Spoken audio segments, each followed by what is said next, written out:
I'm Eric. How's you talking to fans people? What's your name?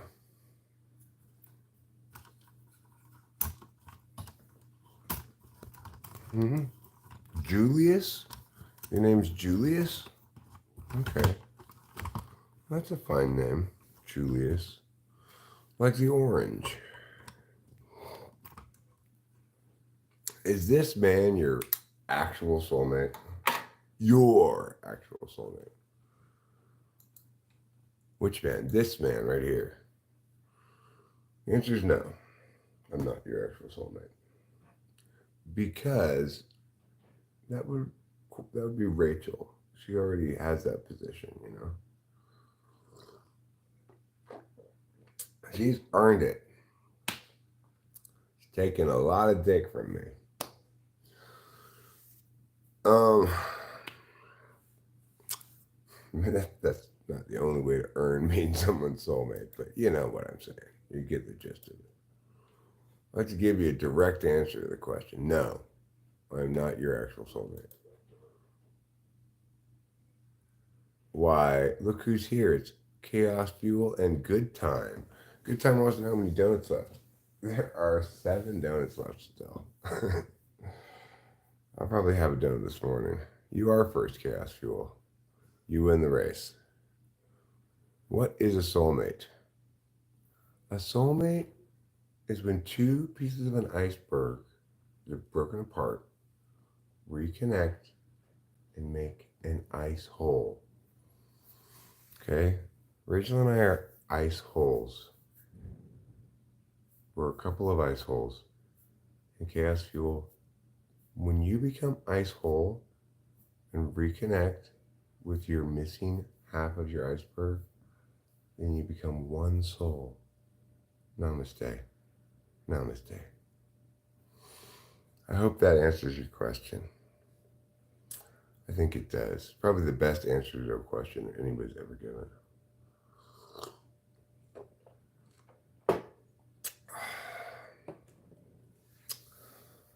I mean, it's definitely the best answer to any question that anyone's ever given. I don't want to sell myself short when I say maybe or probably. It's definitely. All right, now, what am I putting in here? Right. Luminello. I have to send a massage to my doctor.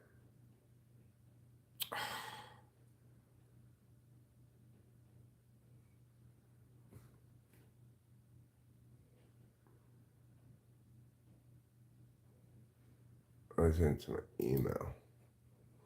I was waiting for my phone to come up with this code.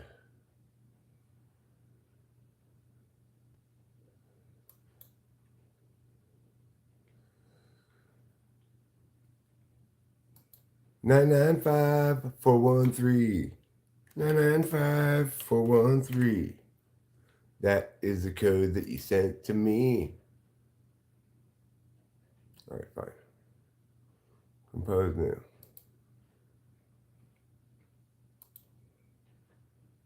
Dr. Ingram. Subject. Prescription refill. Hi, Dr. Ingram. Can you please refill my Adderall? Thanks. Eric.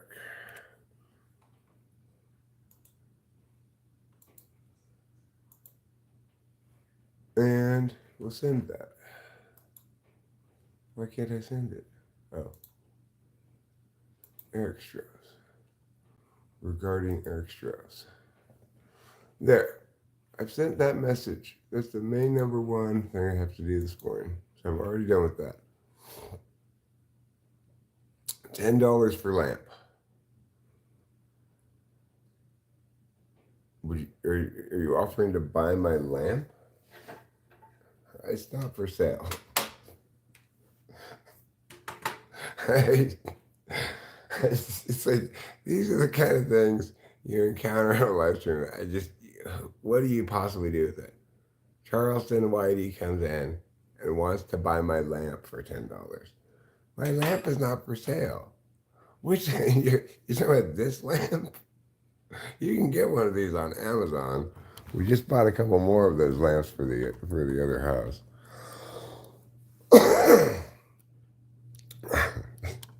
It is a convenient kind of lamp. It's a floor lamp that you step on the thing to make it turn on, which I appreciate. That's convenient.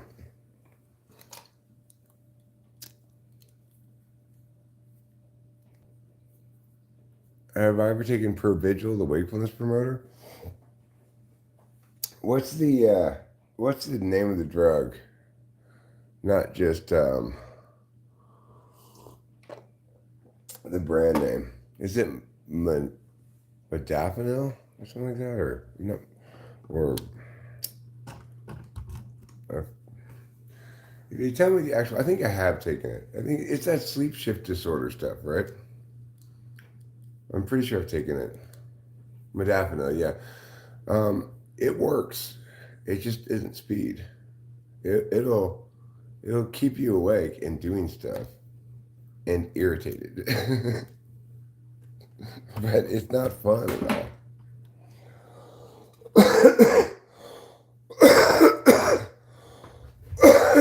You think Rachel's just my karmic twin flame? And that you're my real soulmate, Boba Fett? Well, we're going to have to get all gay up in here about that, I guess. Then test that out. I'll let Rachel know. Hey, Rachel, I have to go have sex with Boba Fett to check to make sure if he's my karmic or my soulmate.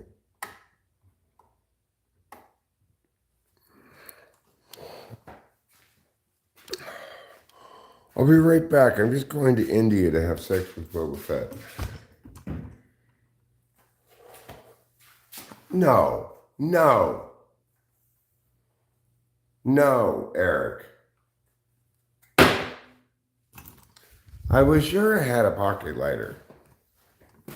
A lighter in my pocket. Instead, what did I have? Nothing in my pocket. Nothing but a pocket full of broken dreams.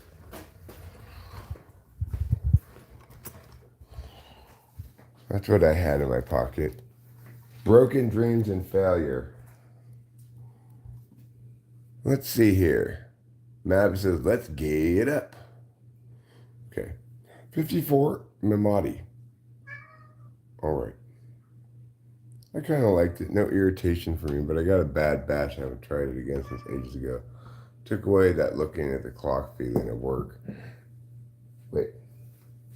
What was that? I just dropped something that sounded like a lighter. Yeah, there it is. Well, where was it? Where was it?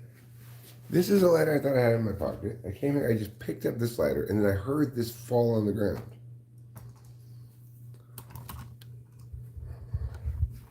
What kind of channel have I stumbled onto? Well, let me tell you, Caf Villa Pando, you stumbled onto the only YouTube channel in the world, talking with fans people.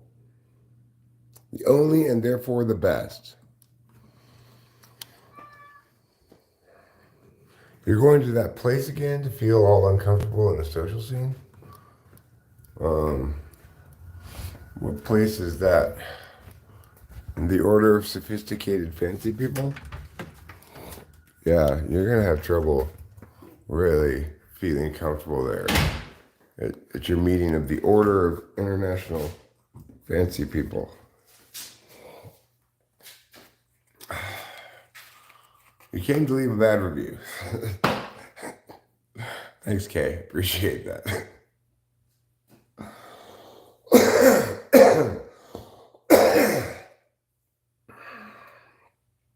I actually don't have a reviews section, you know.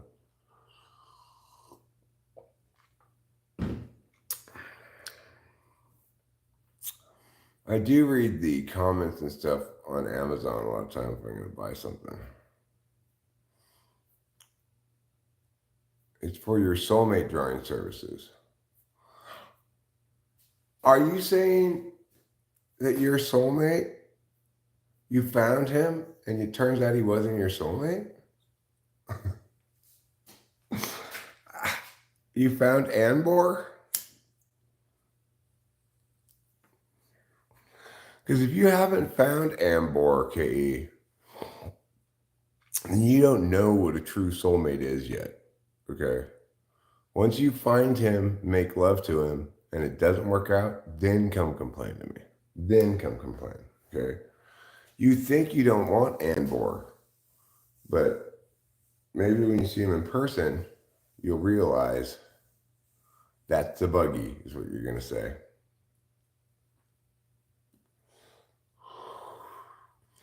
I took my buggy out yesterday. Go down to the other house and get the keys from Ruben and stuff. I will show you my buggy. Want to look at my buggy?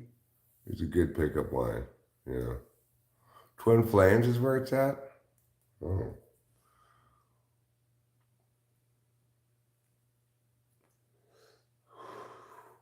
I think I like my relationships a little less fiery than that. I prefer to have my lover / wife, depending on, if it's girlfriend or later on. I'd like to have that relationship be volatility free. Of course, it's a garbage concept. KE. Yeah, hashtag normal healthy relationships. I don't need any volatility in my romantic relationship. It needs to be calm, peaceful, comfortable,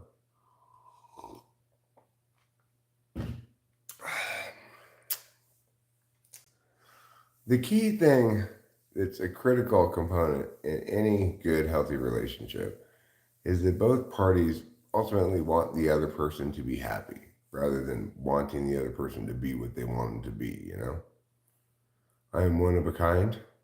I think we all are to some extent.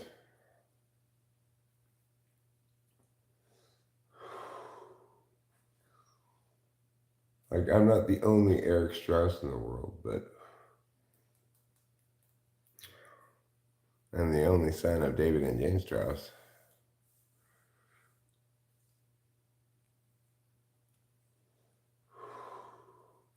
I'm so glad my parents didn't have more than one kid. Good morning, Dubai.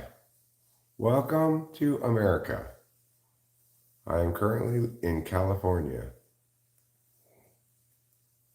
I hear Dubai is a very fancy place.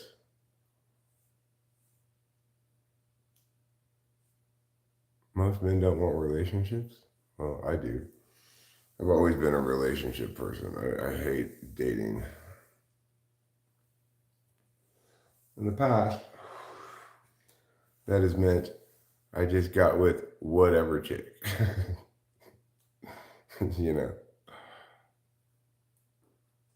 I know that Dubai is quite the sort of glittering city rising from the sand, They've got big horse races there in Dubai. At least a couple times a year, they got some of the most high purse horse races in the world.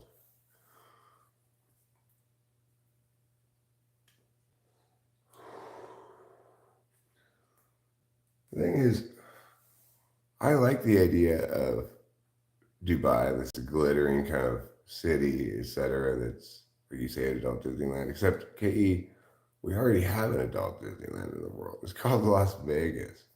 The thing that Dubai is lacking to make it more like Vegas is alcohol and gambling.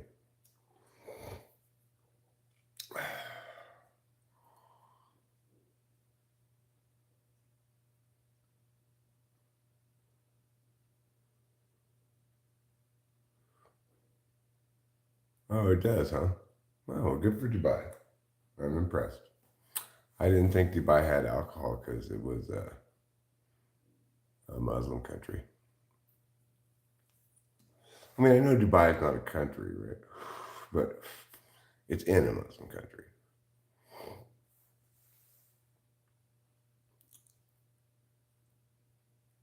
Yeah, well, and the thing is, I don't like Vegas really at all because um, I don't drink alcohol and gambling's fine, but my like gambling trips are measured in 3 hours, not like 2 days, you know? Well, it doesn't exploit you unless you're a migrant worker, KE. It's fine. The actual Dubaians aren't exploited. It's just foreigners. It's fine.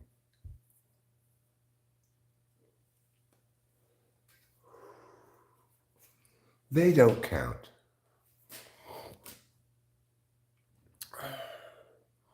LSD, Ukrainian rental ladies, coke. I don't want any of those things. I mean, I might take the acid. I'd probably do the lines of coke if somebody laid them out for me. But the thing is, I don't really want any of those things. I definitely don't want Ukrainian rental ladies. That's it. I like that. I like that name for a prostitute, though. A rental lady. I think that's a funny term for it, but I just got to tell you, you know, Boba Fett,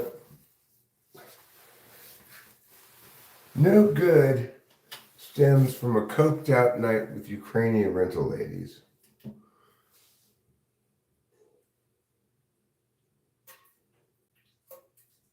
Nobody's ever said, I sure am glad I did coke with Ukrainian rental ladies last night.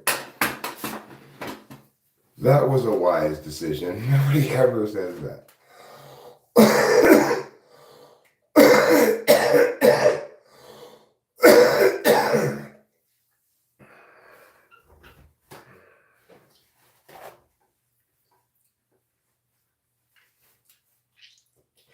I've been coughing up all this leftover mucus from my cold, from my chest.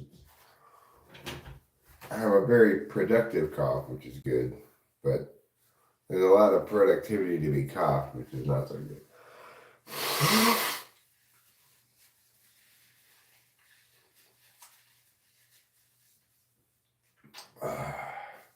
But at least it was quick, you know. As colds go, it's just a couple of days, and I'm basically better now. I'm just clearing out the residuals, you know.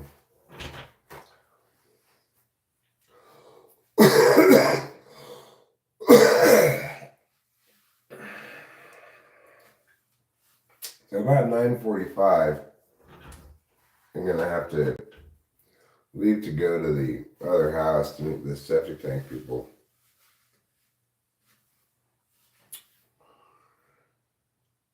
And that kind of makes me happy, you know, because we're finally making progress on this thing that we bought. Like, we closed escrow at least a full month ago. Like, maybe almost 5 weeks ago.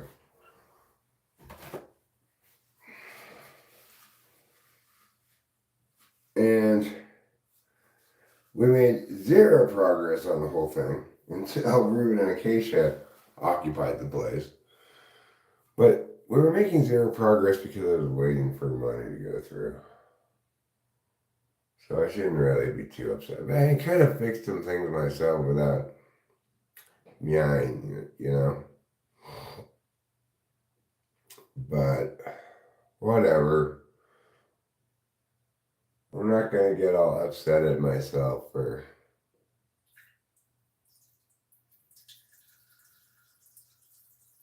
delays that I couldn't do anything about. And this is one of those situations where people say like time is money. Sometimes it is, sometimes it's not, you know. But when it comes to this vacation rental, time is money in the sense that right now we're paying the electricity and the internet over there, but it's not generating any revenue. The longer it takes us to get it going, the It just, in some sense, is just costing us money, right? So, in that situation, time is money. But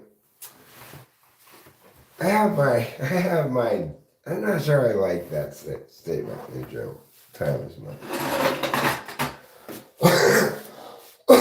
I get it. And it's not like totally wrong, but I don't like it. Yeah, life is super expensive. There's no doubt about that.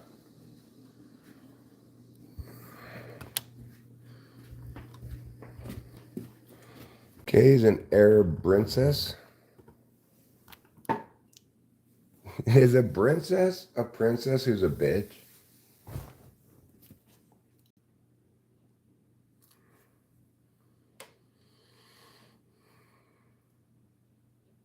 No, it's a Pierre, Boba Fett. She's fishing for Pierre. Ed Bard says, how pulp? Okay.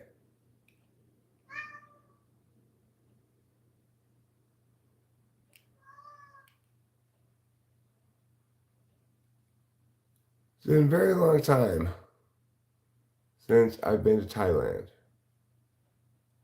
You broke your tooth there. And it was because you were a bomboclat? Yeah, Pierre. If on the off chance that Anbor doesn't work out, maybe because he dies before KE meets him, I think KE is going to find a Pierre, maybe. Pierre Francois Jean. That's her future boyfriend's name. Pierre Francois Jean. Caroline, good morning to you and welcome. It is absolutely delightful to see you. You wouldn't get with a French dude? Racist. You're racist, KE. You need to stop being such a racist. The last name actually, Boba Fett, is Jean. I know your future boyfriend's name.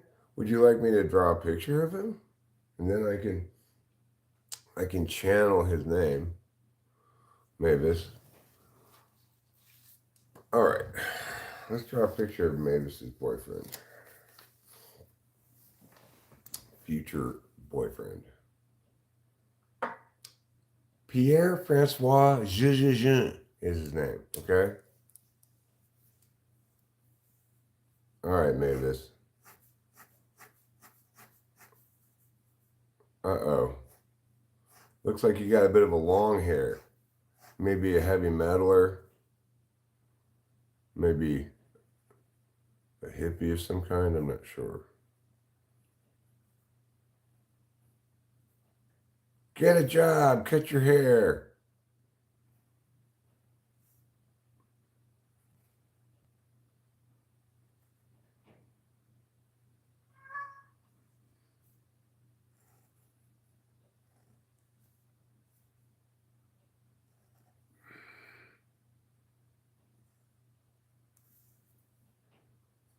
Okay.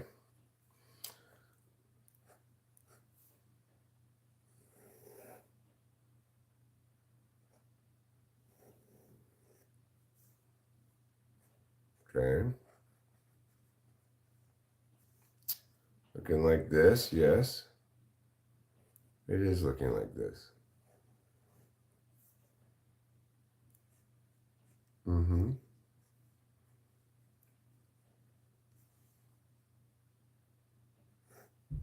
Looks like at the moment, he's encouraging someone to go this way.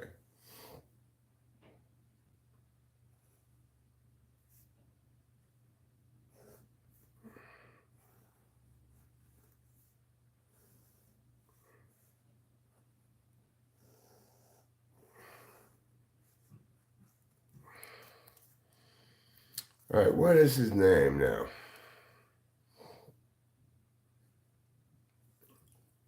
His name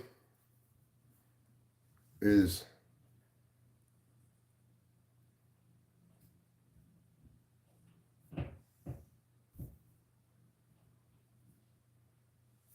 Bartley Pummings.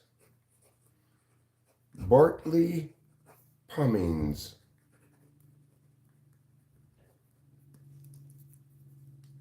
And his shirt says, I heart Mavis. Okay, here's your soulmate. Bartley Pummings. Okay, Mavis. Bartley Pummings is the name of your soulmate. He looks just like this.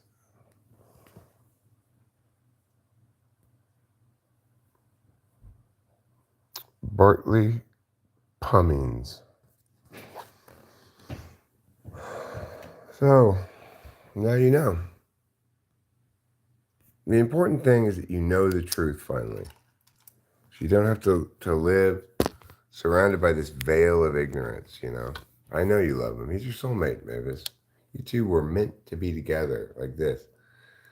Like white on rice.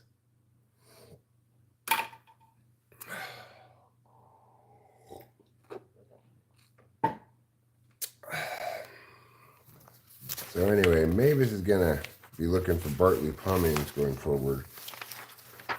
And once she sees them, she can just be like, oh my God, it's you.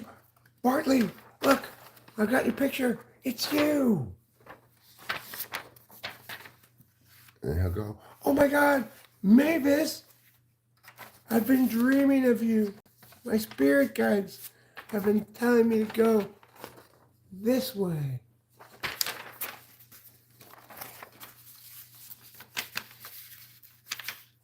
There. Okay, now that we've taken care of that important business, please don't mind you. I can't stop. Oh, you mean mind you? Okay, I won't mind you. I might still mind you, though, if you turn out to be a precious metal. You don't like the beard? Well, you could probably convince him to shave, Mavis. You could probably convince Bartley to shave. He loves you so much. He is so into you.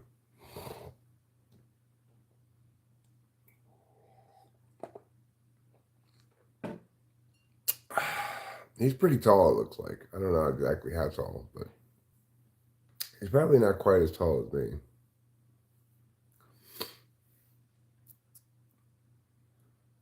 You know, I can't help but feel like there's something a little bit unfair about me dating a woman who's 5'2". Because for shorter guys, girls like Rachel who are 5'2", well, they're a valuable commodity, you know, because a lot of girls. Shoot, watch out! I'm gonna let Kapila. I don't want you to bother her. Oh wait, she's not even scratching at the door. Where is she? Is she scratching at the door upstairs? No, she wants to be let into Rachel's room.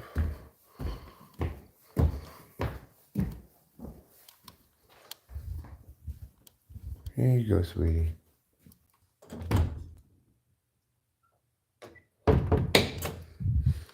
There.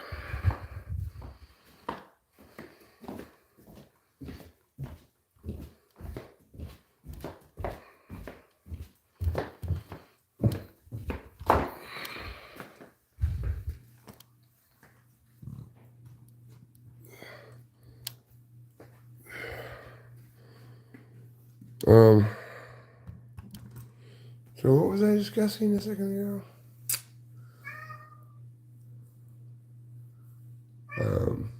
Oh yeah, tall and short. So like if you're a shorter guy, for some reason, I'm not sure why, girls really want to be with a guy who's taller than them. I don't know why that's so important to them, but I realized that how important that was to them when, just not that long ago, when we started watching the first episode of one of those like Fuck Buddy Island kind of shows, you know?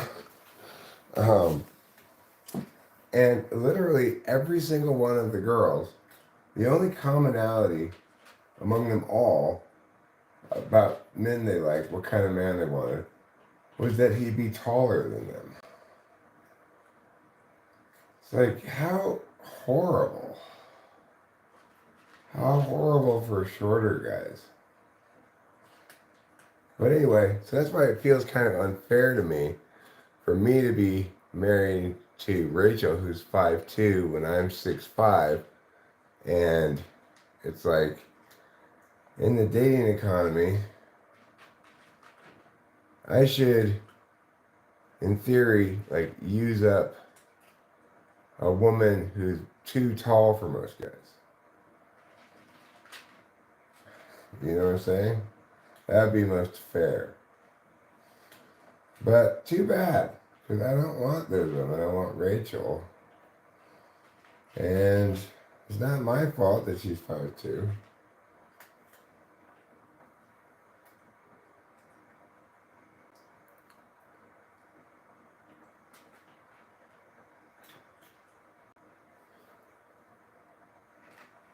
So, yeah, I think guys want that too, right? Like, they want to be taller than the girl, but I don't encounter hearing that, right? You hear from girls, I want a guy who's taller than me. You don't hear from guys, although it may be the case, you don't really hear it, I want a girl who's shorter than me. Or maybe I just never even thought about it because I don't think I've ever encountered a woman taller than me. It would have to be like Brittany Griner or something, you know? There aren't a lot of women taller than 6'5". So, it's not really anything I thought about much. In fact, something I basically never thought about until I was in China and I was complaining about something to this other debate coach that I was friends with. And he was, I don't know, 5'5", 5'4", something like that. I have no idea how tall he was, but he was shorter than me, like everybody, you know. And he said to me, like, "What are you complaining about? Look at you. You're tall. You're thin. You're you're a director of a successful debate program. You're opening branches in China, etc." I'm like, oh, yeah. I guess being tall is good. I thought about that a lot more in China than I'd ever thought about before because another thing in China is I'd go into like the train station and it's just throngs of people in various lines and they're all like trying to go like this and look at the signs and I just see over everything and everybody the whole time because everybody's so much shorter than me in China. It really made me go, oh, I guess I am tall and I guess that's a good thing, you know? It's like because it's not a bad thing, it never really entered my consciousness that much until China. You're 5'11"? That's pretty tall for a woman. My daughter is 5'7", I think. Um, which, you know, she's kind of like a regular sized height, I guess, for a woman. A little on the tall side for a woman, maybe. But you hate being 5'11"? Well, you know, there was this one woman that I worked with named Denise Kimball, and we almost kind of started dating. We kind of discussed it. Um, she was tall like that too. She was probably like 6 foot or something, and I can tell you it didn't hurt her appearance at all. She was beautiful.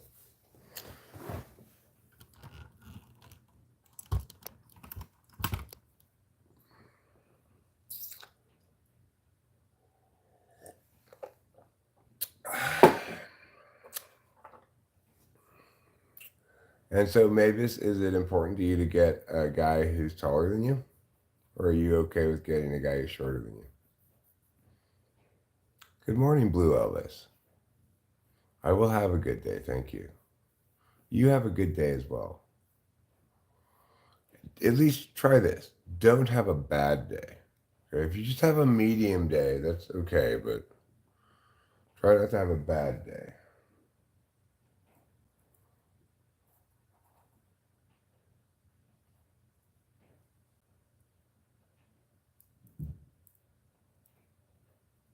I mean, is it a Google Doc?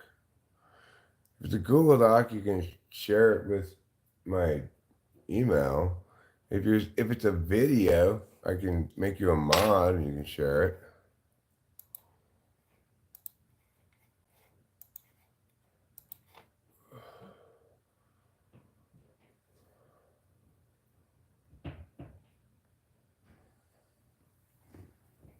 It is for you is 5'10", a short guy.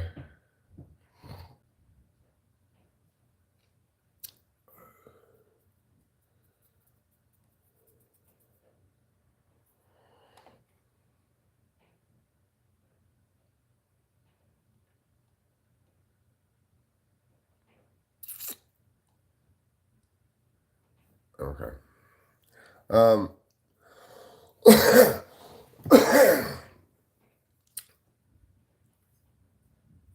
Yeah, if you can make it into a shareable link in Google Docs, and you can put it right here in the chat.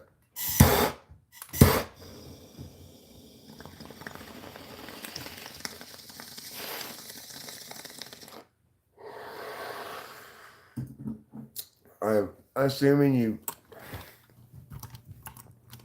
made an effort to do this. Mechanism X necessitates predicted outcome Y in context Z, and where context Z allows us to generate the predicted outcomes by doing meow. If you really want to affirm evolution, you're gonna definitely have to do this.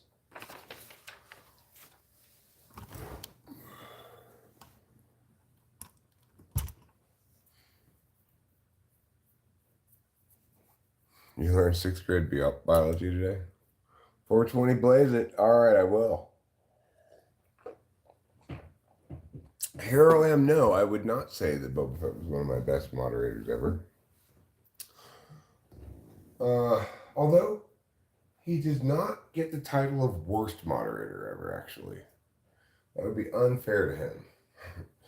The worst moderator ever was Courtney, who had access to the channel, like as in the back end of the channel to do some stuff if she wanted to, and ended up spitefully deleting a bunch of my videos.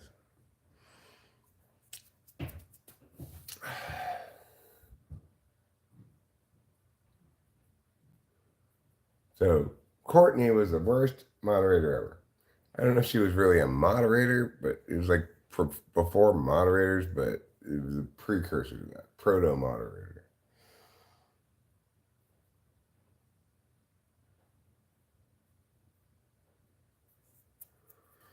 So I had a great time on Saturday, from Saturday through Sunday. Yeah, she deleted a bunch of my videos before I figured out what was going on and stopped it. You know, it wasn't a huge big deal because I have so many videos. Who's Heroin Steve?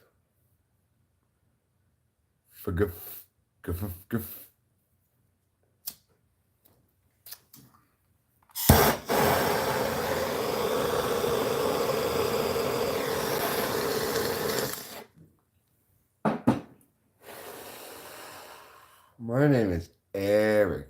Eric, not Steve.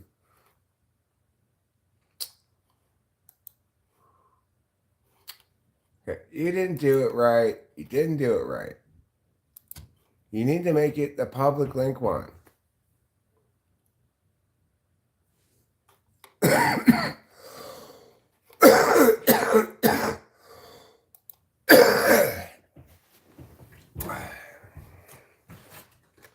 Yeah, I had a lot of fun starting Saturday when I took the Adderall, through Saturday night when I took mushrooms, all the way through Sunday, until that evolution stream yesterday, which was distressing and not what I wanted it to be.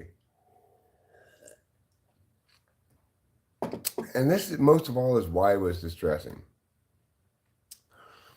It was distressing because Horace Mumbler didn't want to be doing something specific, right? He didn't want to be arguing in favor of evolution, clearly, but he was, you know? He wanted us to explore ideas that purportedly made evolution more palatable to me intellectually, but it doesn't work like that, you know?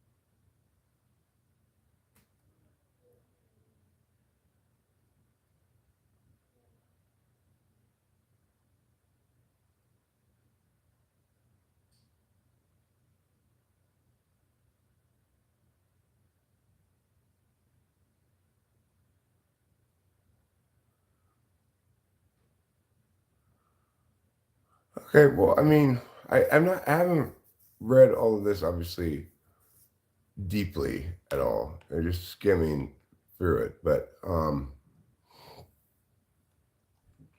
I think this is. I think I get where you're going here. You're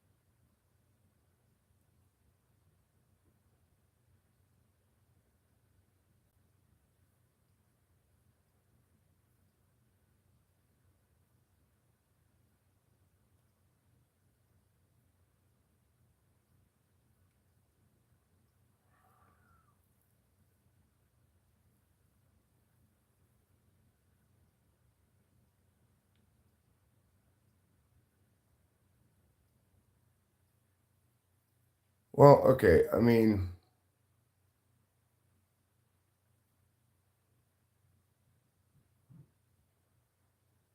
I guess it's an interesting notion. You'll note that though, Money, your explanation of evolution there is original, right? And that doesn't make it wrong, right? That doesn't make it bad. This is your intellectual work. I take a dump with people all the time, yeah. And so let's say you're right, okay? Let's say you're right about this. Well, you just solved evolution, okay? And we can agree then that before you made that document, evolution didn't explain anything.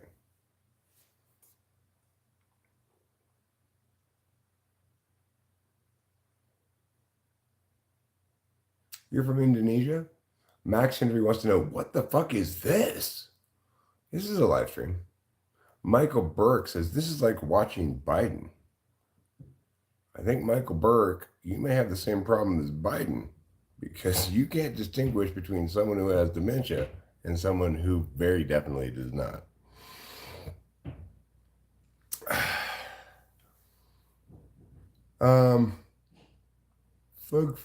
Goof Goof says, dude spazzing out from the drugs. This guy is proof against evolution. He stayed in monkey phase. Well, Goof Goof, uh, we are not very good at distinguishing between species. So, regardless of whatever else you might think of me, you should be able to tell that I'm Homo sapiens. However, if you can't, don't blame your lack of evolution. It's simply because you're stupid.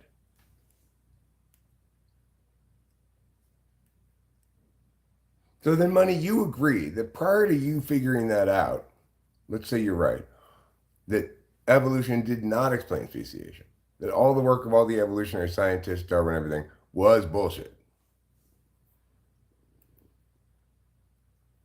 Now that you're talking, I'll be respectful. I don't care. You don't have to be respectful. I'm more or less troll proof, you know. As long as people don't go after my wife,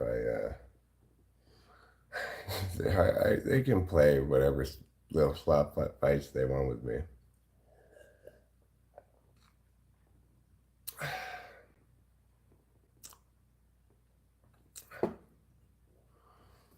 Well, okay, but I can already tell you, Money, that there's what you're trying to do is correctly suggest that there's some change within a genome of a species that might go like this over time, for example, right?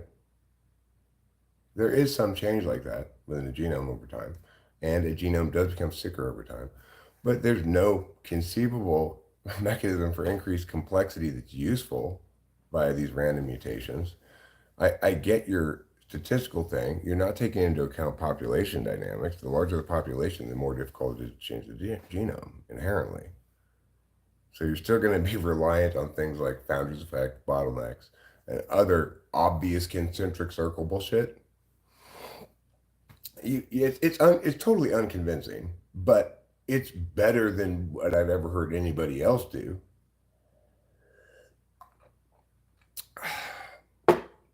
Now, my wife's actually a woman named Rachel, and she's additionally my third wife. My first two wives were also women. But, third time's the charm. I tell you what, fug, fuff, goof, goof, I think you and I are going to be good friends. I really do. I like your saucy attitude. I like you making the effort, You're not afraid to try. Even when you have no chance of success, you're not afraid to put the effort in and try. And I respect that. Sometimes I can be a little bit lazy, but not you.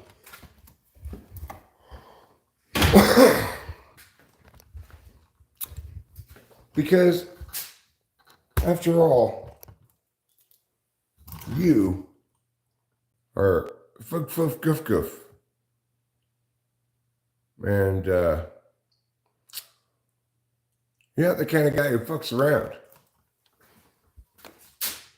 I appreciate that. I sure do.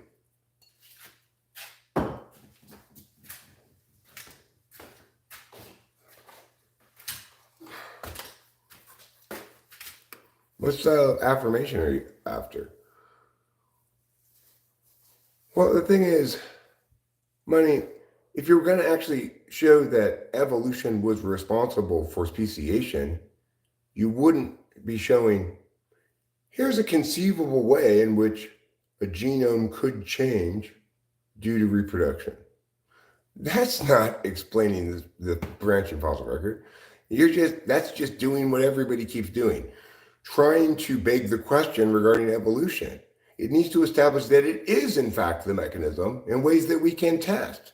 If you want to know what style of affirmation I'm after, that paper I read you inside, you need to do that. Because of mechanism X, evolution, if correct, necessitates prediction Y, producing outcome Z. And we can't replicate this with test X, You need to do that. You need to do that would be explaining that evolution actually is the explanation, rather than we can conceive of ways in which evolution might change a genome. Right? Yeah, sure we can. It's called genetics. We can conceive of lots of ways in which genomes change via breeding because that's genetics. But that is just dodging the central question of evolution. Where's the engine driving increased complexity and increased desirability from the organism's perspective? No, I don't think the Earth is flat. Of course not.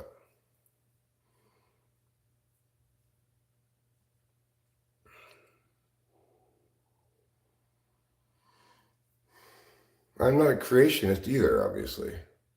I expect an actual explanation for where species came from that makes sense, that sustains, that withstands scrutiny.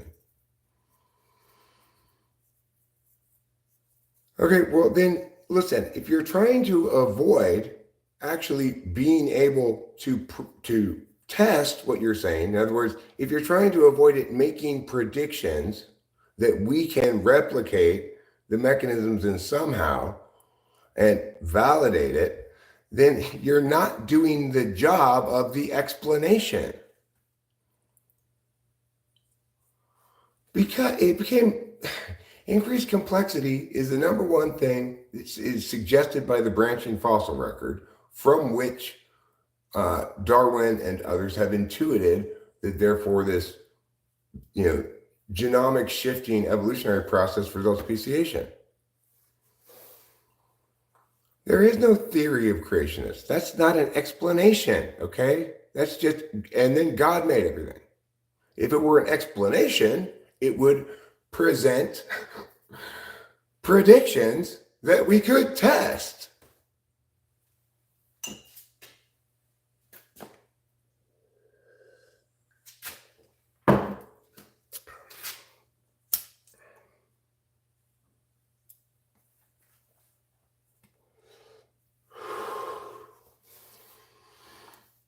And most importantly about evolution money, the one mechanism we can all agree on is contra-evolutionary.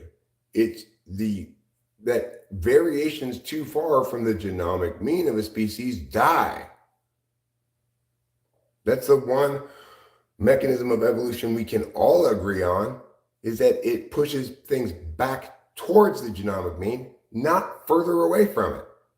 And of course, the larger the population representing a successful genomic mean, the more difficult it is to change that within the species. At a certain point, it becomes impossible numerically. When you include things like genetic drift as a possible mechanism that's involved in this complex heuristic that we can't actually explain, right? When you include that, the population limit is at 100 for there to be any change. And the kinds of changes that are accomplished are minuscule, negligible nonsense. If you look at human beings for the history that we have human being skeletons and stuff, or whatever, the last 10,000 years, let's say, and you try to evaluate how much human beings genomically have evolved as a species in that 10,000 years, you might point to a couple of little teeny changes. Now, extrapolate backwards from that amount of change per 10,000 years and figure out how many billions and billions and billions of years, even if the mechanism were correct, it would take for a little bacteria to evolve into a human being. If evolution were correct, they would be able to produce a genetic clock that would tell us how long it would take to manifest changes that we purportedly have attributed to this evolutionary process. It would do things that actual explanations do. We could use it to do other things. It wouldn't just be this mist floating around.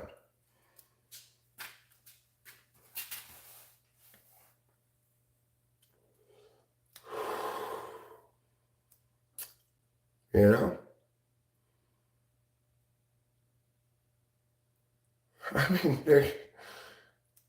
Adaptation leading to any significant genomic change is yet to be validated. It just doesn't happen. Things don't evolve. Species don't evolve. It doesn't make any sense. They give birth to other individuals of their own species every single time.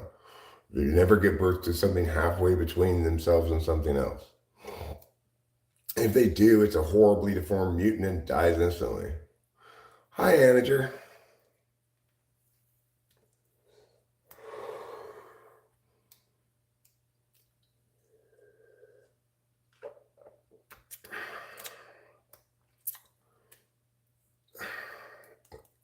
But what I think is so curious is people's desperate attempt to find some way to justify evolution when it should be exceedingly clear at this point that it's bullshit.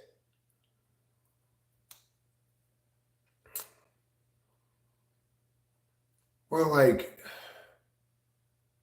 Jeremiah Fix, you and I are different heights, right? We're the same species. It's not because either of us is mutated. It's because we have a different set of particulars comprising the same genomic map.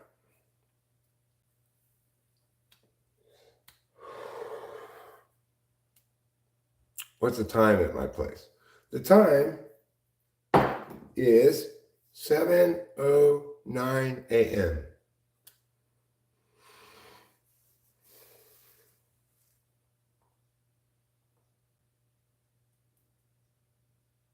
I mean, in order for you to make any meaningful points about that, you'd have to establish what the change rate is so that we can do some measurements and extrapolate and see if it makes any sense, right? Then you'd have a test. Then if you could establish the change rate, then we can test your idea.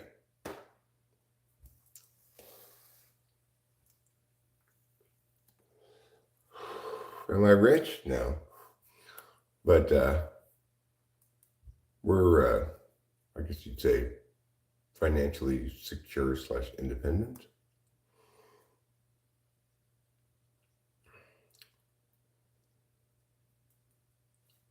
Oh, my watch is a bit slow.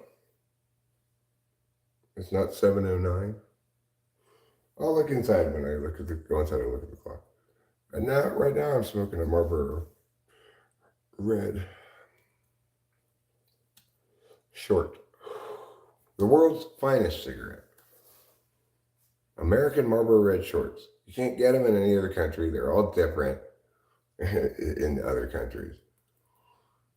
Yes, I have a wife. She is sleeping upstairs. Her name is Rachel. She's 39 years old.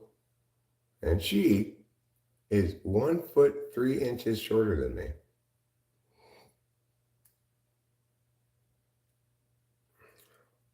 Sure. Yeah. And an artificial change rate is going to be ideal because it's going to be as short as we can possibly make it. It's going to be shorter than any natural process could conceivably take. I'm 52. Oh, it's fine, CJ. Just say whatever you want. You don't have to say hi. I'm 52. I'm 52. My wife's 39. My kid's 25. Me and my wife are getting married and want to start having kids. Any advice? Well, Toby Craig, first, my advice would be that you and your fiance are getting married. Okay? She's not your wife yet. LFC Fan 7 says, Hi, bro. Hi, bro. The advice would be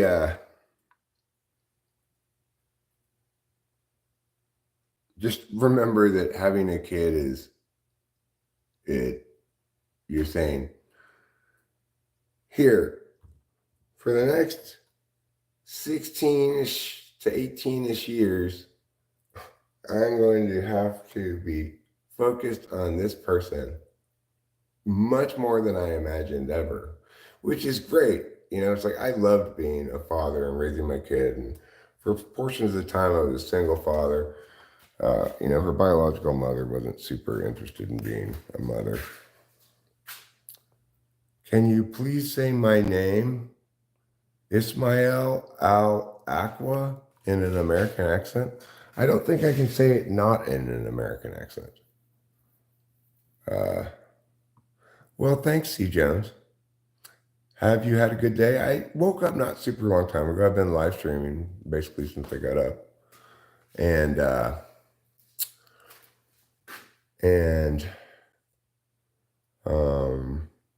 I have a chore / meeting I have to do at 10 a.m.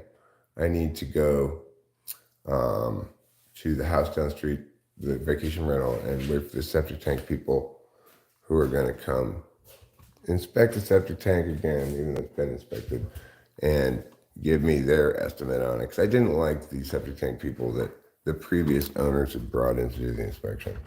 How much weed do I smoke a day? I don't know, maybe an eighth to probably about an eighth a day. Maybe a quarter, I don't know.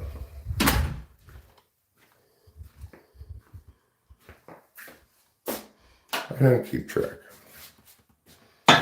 Well, this is a great morning, everybody. I am pooping again. This is the kind of morning that sets the tone for a wonderful week. I can clear out all my poop this morning.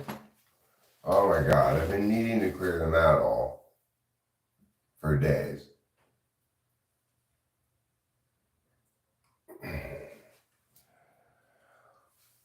Oh yeah.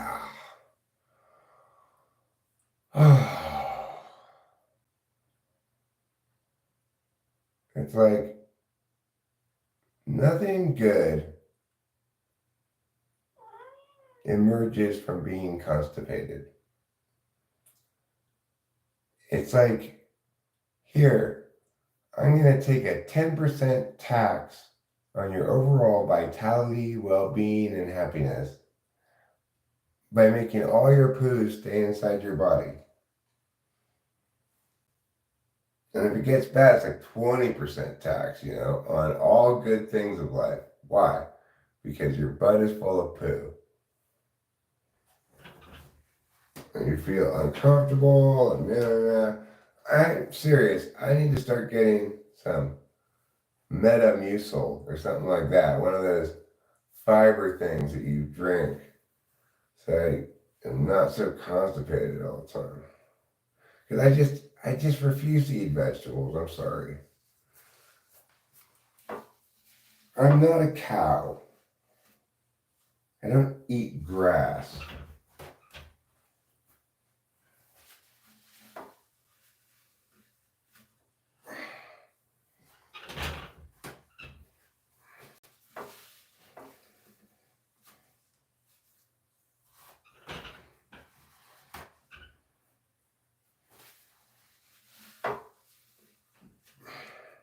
So I don't really want to take laxatives.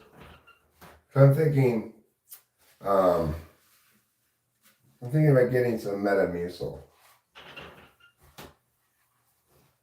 I'm sure there are other brands of it too, but that's the only brand of that kind of thing that I can think of.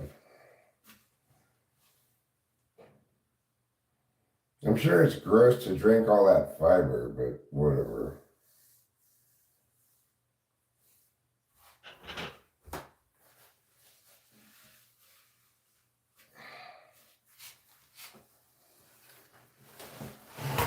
And it's like, I like salads. I could eat salads, is fine. I know it's leaves, but that's fine. Except I have too few teeth now. Salad's really difficult for me to eat. You need a lot of molar action with salad.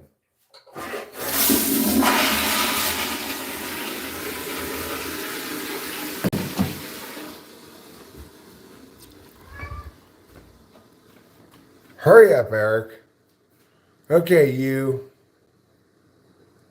Miralax. I've been telling you about Smooth Move Tea found at your local grocer. Really? Smooth Move Tea. What? I've already watched you eat. Why are you always meowing at me? What do you even want?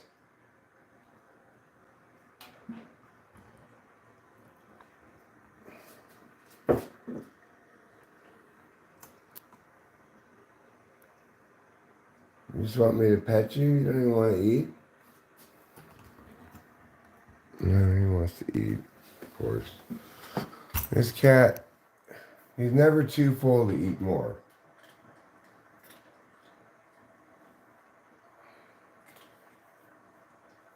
You and your dandruff and your shedding.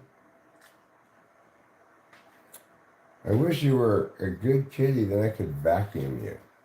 I wish I could just vacuum the cat directly. My wife is 39 and my kid is 25. Yes, but my wife is not my kid's mother, okay? My first wife was, I guess, like 3 years younger than me or something. So she's probably 49 now.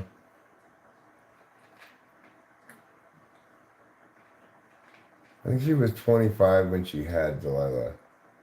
I was 28. So that was my first wife.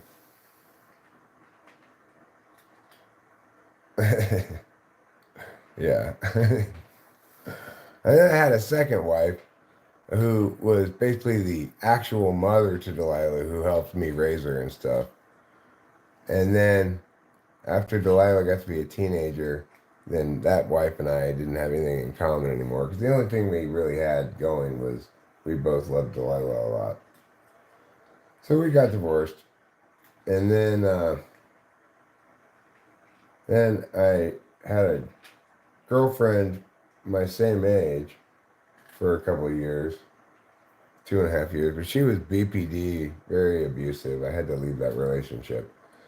And then finally I got with Rachel, who's a channel person, um, who who was around the channel and liked my videos and stuff. And then, do they still have relationships with my daughter? Yeah, both her biological mother and her stepmother have relationships with her. Her stepmother's family and her stepmother, that's more or less, I would say, her main, well, I don't know. Her mother and her cousin and her abuelita and stuff on that side, biological side, they're, her mother's more in her life now than she used to be when she was a kid. A lot more. And, but also Delilah takes money from her periodically and calls it reparations. So Delilah does not approve of her parenting when Delilah was a child. When she gets money, every time she gets money from her mom, which she still does even though she doesn't need to, she calls it reparations. But her mom makes good money and just lives at home with her mom, where they sit around and drink tequila together. Abuelita, oh, Maito, oh, I love you, I love you. How much tequila have you had, Abuelita? Just a little tequila, just a little bit. Hard to hear.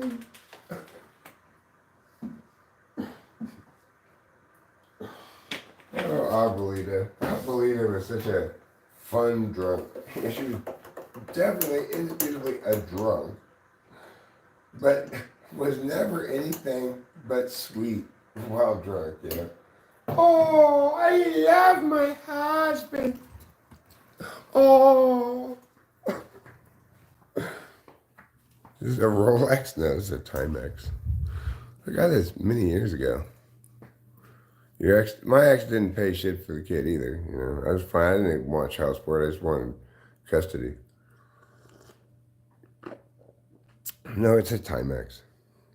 I got it for like $30 at JCPenney or something. And it's been a great watch. This is usually these Timexes that I get this kind of watch every time I get a new watch. It usually lasts about 2 years, and then one day I'll be in the shower and I'll see this like steam inside the glass, and I'll know it's gonna die in a week or two. I heard drinking and driving is legal. Show us some moves, fella. I don't drink alcohol. Tyrese Die Long Johnson. Tyrese Die Long Johnson. What a silly name you have. I will try to get that smooth move tea.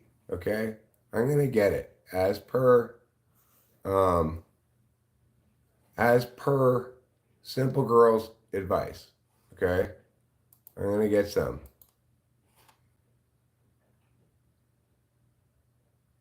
guess I'll get it right now. Just get it out of the way.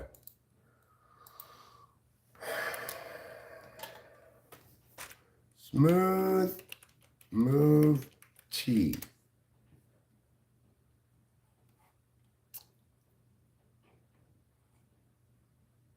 Amazon.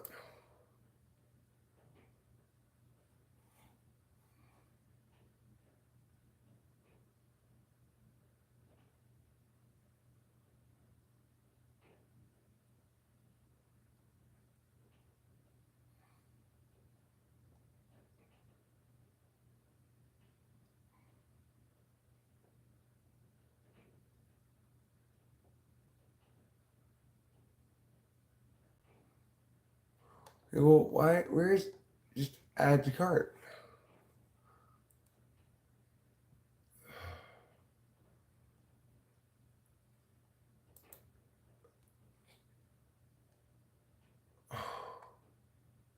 It won't let me add it to cart. I'm not sure what's going on. No, I don't want this other one too. No. Just want that one. I'm trying to cheat and get me to get this other thing too. Cheater.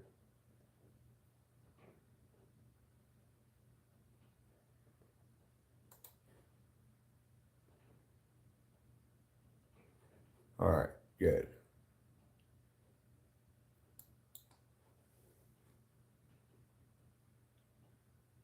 Yeah, I do. I just don't have very many nice teeth. That's the problem.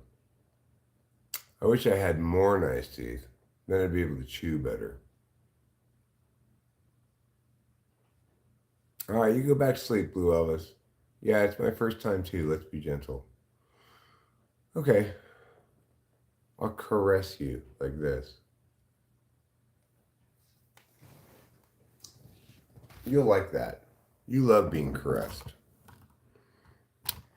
And I think you might even use the soap called Caress. Mary Swanson and Lloyd Christmas are gorgeous. Harry Dunn was useless. I don't know who any of those people are. Mary Swanson sounds familiar.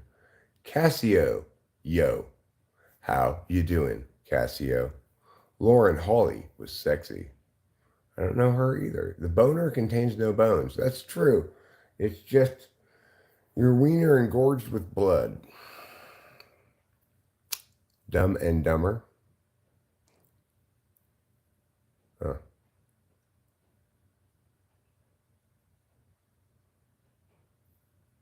Yeah, it is. This is just my shake plate. Okay. What I do is I periodically go to the freezer, get more weed out, put it on this plate. And as I break up bong rips, what happens? Well, the weed just becomes shake. They were married 3 days. Jim Carrey, I dislike Jim Carrey a lot.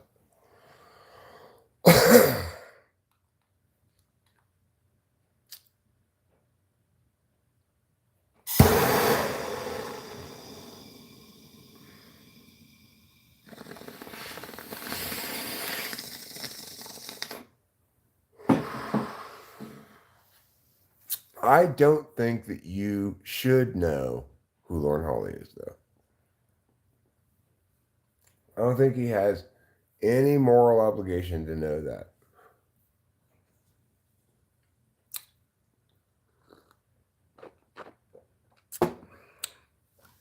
I don't think any of us can fairly make the claim that by not knowing who Jim Carrey's ex is, that you is guilty of some sort of moral aberration.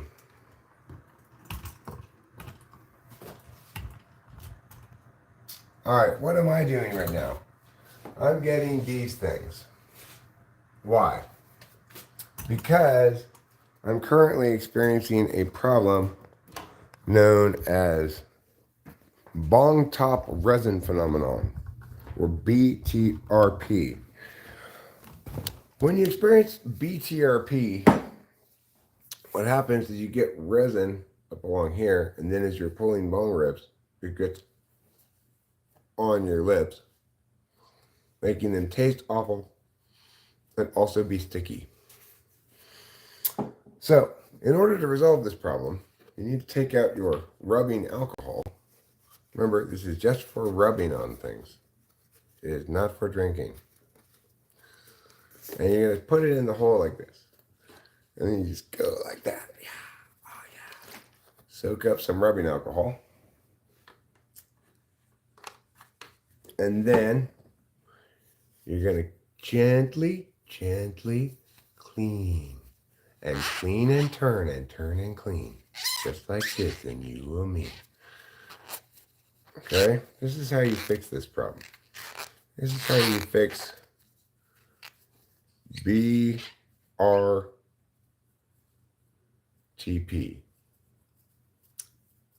Bong resin chip phenomenon. I'm not going to drink this bong water. It's disgusting.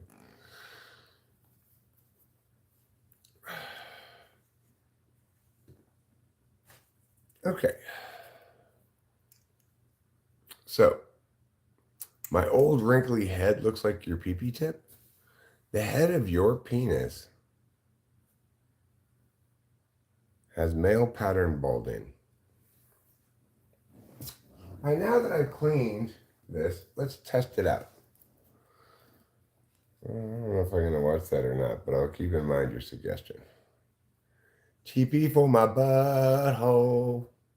It is important to have TP for your butthole. You're going to use that after you poop to wipe the residual poops away.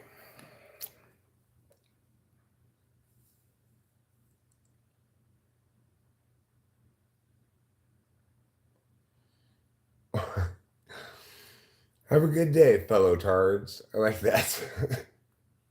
We are your fellow tards, indeed. All right, let's try it out and see if we get any more red on our lips. Hopefully not.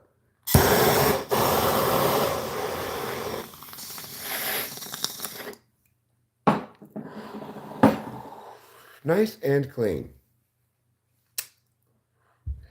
Clean as an Irish spring. It's not dangerous. It's just a regular propane torch. Just don't point it this way.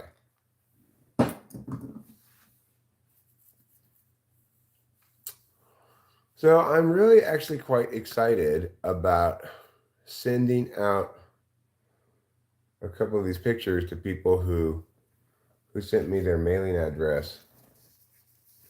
You know, I've got all these Soulmate pictures, and I think it was Big Dog Mofo was like, I wish I could have that picture. And I was like, well, I can mail it to you if you really want it. And he's like, yes, I do really want it. So I'm like, all right, well, send me your mailing address. And then I bought some manila envelopes on Amazon yesterday. And I'm going to get the manila envelopes from Amazon sometime this week. And then I just put those in there. I even looked up how many stamps it takes. It just takes 2 stamps for a manila envelope. And I just write the address. It'll be easy squeezy. Order of the Sleepless Nights. Good morning to you. Well, this is how they used to do Tinder in the old days. This is like olden days Tinder. So they'd have a folder like this, and instead of swiping, which one is yes? Swipe right or swipe left? Sure, whatever address you emailed me, that's where I'll send it. Which one is yes? Is it swipe right or swipe left?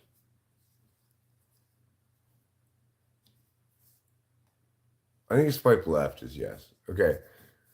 So in the olden days, they'd just have a folder like this, and they'd have pictures like this that an artist like me drew of the people, and they just go, nah, put them in the right one.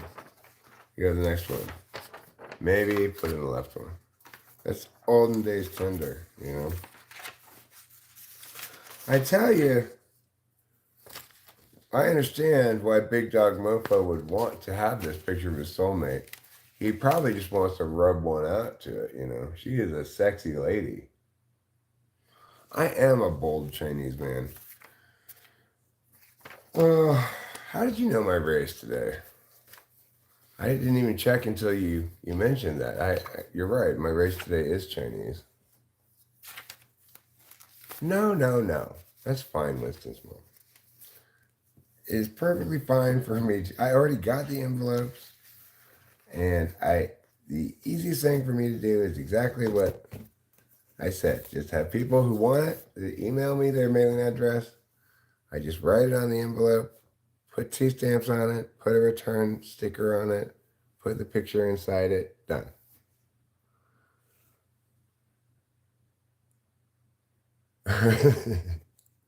Yeah. Yeah, she's because she's reclining in such a sexy pose is part of it. You know, she's got the moves, but reclining. Thanks, Bailey Lunderbold. It's not me drawing that picture. When I channel the spirit guides of someone to inform me about their soulmates, it's as though I leave my body and the spirit guides simply draw the picture. And when I come back to, I get to see what's been drawn as well. Don't credit me, credit the spirit guides. You like Miss Scoliosis? Jessica B. Scoliosis. She's a looker. But don't forget about Leslie Donkers. Show Media Soulmate, Leslie Donkers.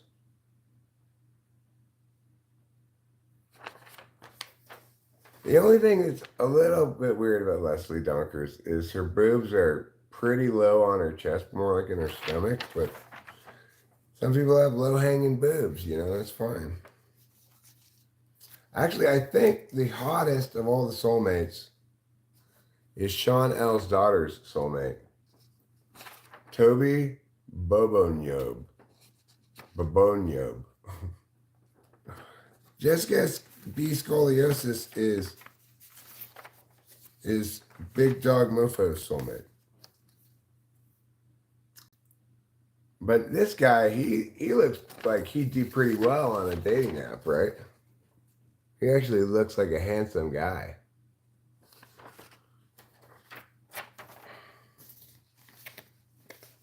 I don't know. I think if I'm going to vote for the sexiest girl, I might vote for, of the ones here, I might vote for Fran, Isaiah Rude's girl. She's a chesty LaRue, But she's thick and juicy.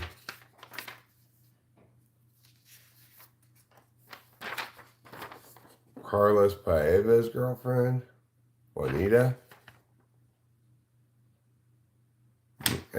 She's not really my type. I'm not that into Juanita. Kevin, unfortunately, got this kind of like tweaker punk girl, Crystal.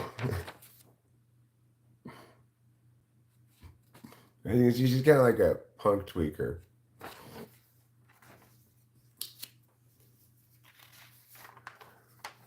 Boba Fett's woman may have a big chin, but that's not the only big thing she's got. And her shirt says Boba's Boobas. Of course, you also couldn't go wrong with that lady, the hyphenated last name. I forget what her first name is. No, Natasha, maybe? Natasha Amber Godfrey or something like that. Well, this is her soulmate. Tim Harton Parton.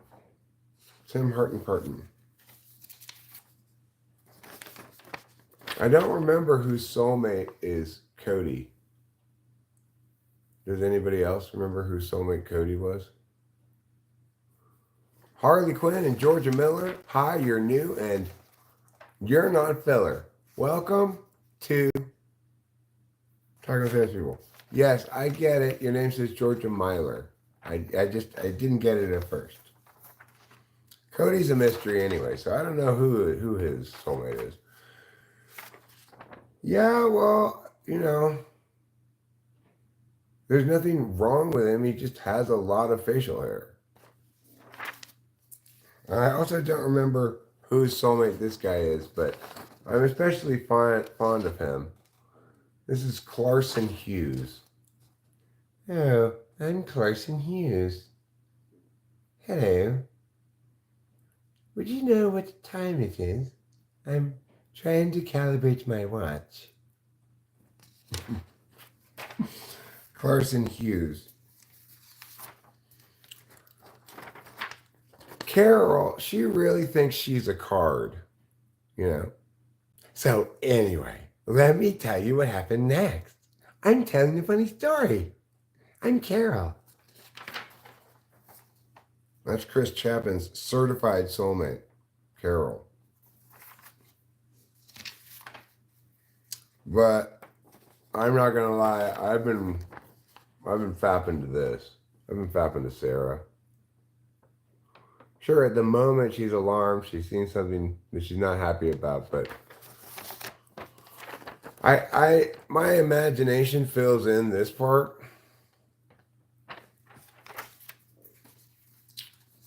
And here's yesterday's soulmate. This is the soulmate of St. Patrick's Day. Okay? The soulmate of St. Patrick's Day. You're the boss, It's a leprechaun. He's got a pot of gold and everything. And last but not least, Chad Linton's soulmate, Linda Cormunden. No, Linda Cormuden. Linda Cormuden. Here it is. There she is. She's cute. She's demure. Oh, Chad. Those are all the soulmates I've drawn so far. Wait, did I forget about Angela Lansbury? She's cute too. No relation to the actress. This is Money's soulmate, Angela Lansbury. Hi, Kiera. Hi, SMA. The hell? Do me. Whose is Cat? The pretty kitty's life partner forever holds. Okay, so Corey Ritchie. I will draw you a soulmate. You have to tell me, is your soulmate a man, a woman, or ambiguous? Those are the only three genders I do, okay? Is your soulmate a man, a woman, or ambiguous? And I will draw your soulmate.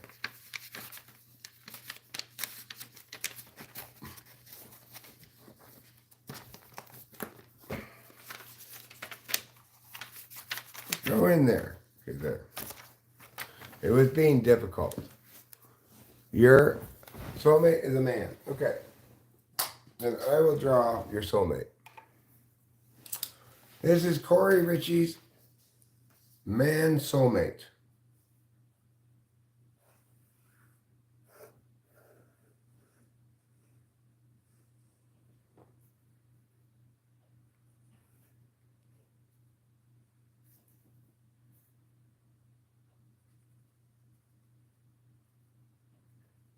All right, he's got bushy eyebrows. I can tell you that right now. Got bushy eyebrows. I hope you like your eyebrows bushy. I hope you like your eyebrows like your bushes. Bushy. And I hope you like a guy with bold nostrils.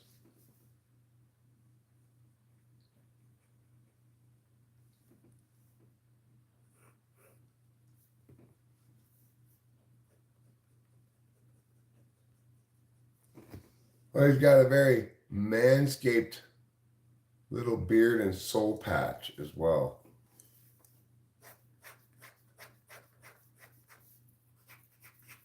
And, it looks like He's a bit of a long hair.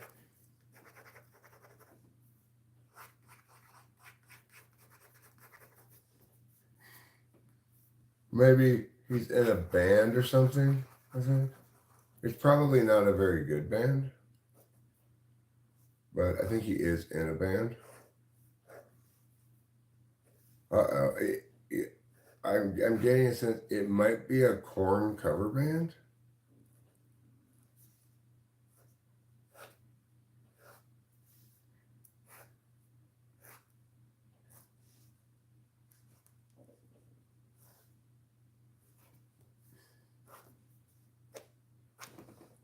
Okay, I've got him.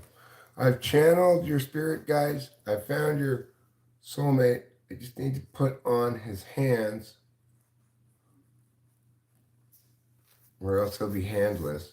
You don't want a handless man, do you? I don't think so. All right.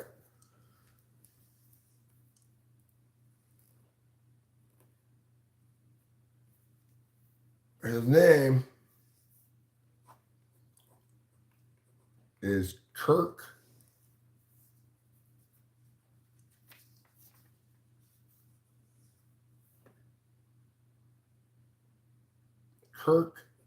F.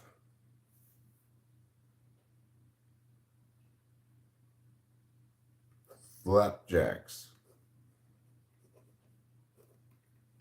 Spelled with an X.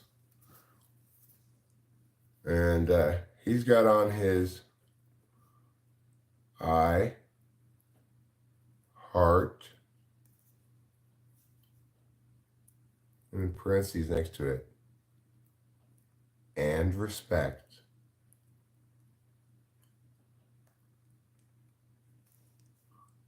Cody.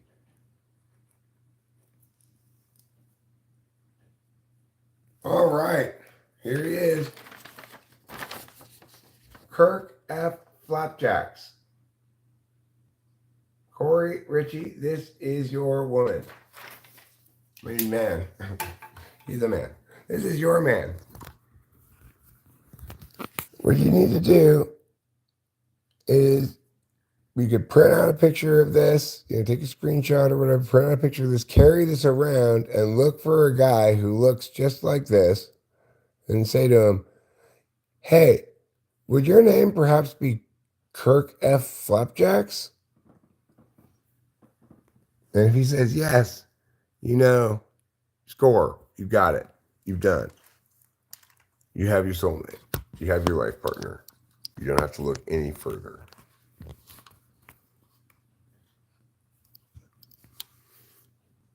Okay. No problem, Corey Ritchie. I think you guys are going to be very happy together. You just got to get him to drop out of that Korn cover band. You don't want to be going out with somebody in a Korn cover band, okay? I think we can all agree on that.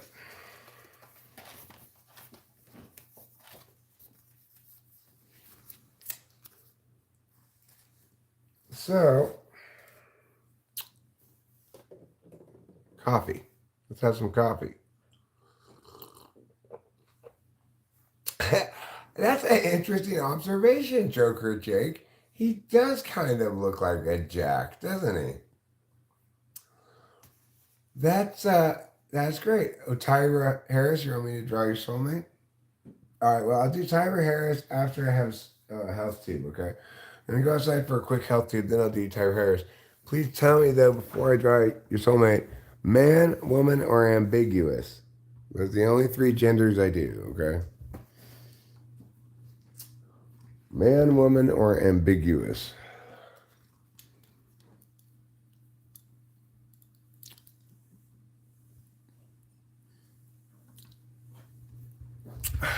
But I'll go have a health tube before I do Tyra Harris's soulmate. Where did we put the NyQuil?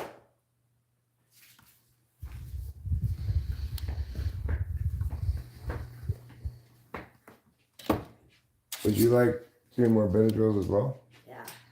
Okay, I'll get those from the bathroom for Thank you. Okay, a man for Tyra. We will draw Tyra her man after I have this health tube. It'll just be half a health tube anyway.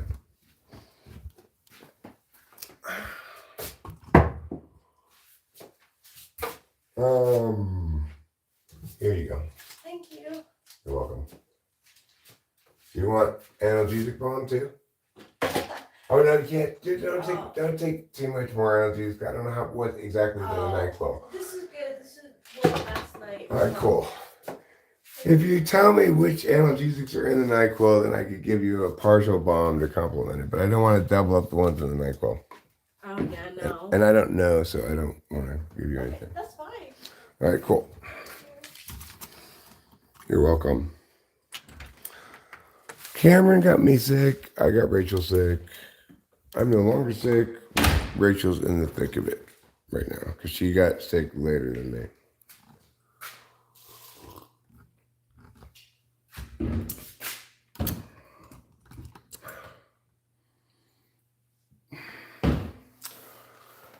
If you want to smoke a health tube, clap your hands. If you want to smoke a health tube, clap your hands. If you want to smoke a health tube and you want to smoke a health tube.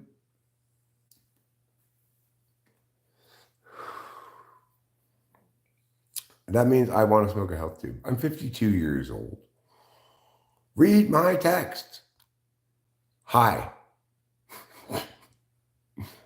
Okay. If you don't like me, weigh 8. Hi, I'm not going anywhere tonight because I'm working tomorrow night. So I'm going home tomorrow morning to do what? Hi, Levi Edmonds. Hi, the boss. All right, does that mean you're Bruce Springsteen?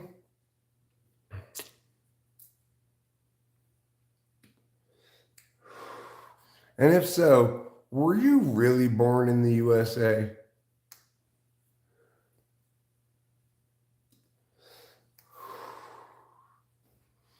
I think you're like Obama, maybe. We should have doubts about where you were born. If you were really born in the USA, you wouldn't be so like, I was born in the USA all the time, you know? You just take it for granted. What's my favorite color? I don't really have a favorite color. I mean, I think certain colors I am maybe more inclined to wear than other colors, but I don't exactly pick my own clothes usually. L and S London Sky. Hi, 8. Hi, 8. Eyebrow Ool Hawk says blue. Is blue my favorite color? Okay, fine. Blue is apparently.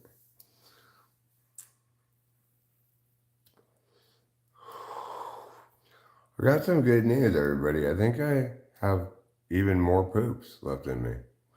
End up like E-Dog that's been beat up so much, been happy like just to cover it up.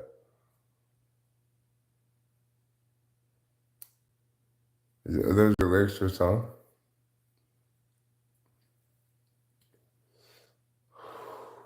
Do I like you? I don't have any opinion about you. You're just a few words in the chat at the moment. You're brand new to me. Who's my favorite YouTuber? Well, the YouTuber I've been watching the most lately is Desert Drifter. And I was surprised to notice the video he put out yesterday was 16 on trending. Said when I went to go watch it. I guess I'm not the only one watching Desert Drifter. Anyway, I just had a few hits on the health tube because I have to poop. Don't worry if you're still here. Hopefully, Tara, I think her name was. I will get to your soulmate. I just have to poop. I'll do your soulmate right after that. Oh, it's pooping like poop from poop. What do I do? Nothing really. I do this. I poop. Go to the store, do chores.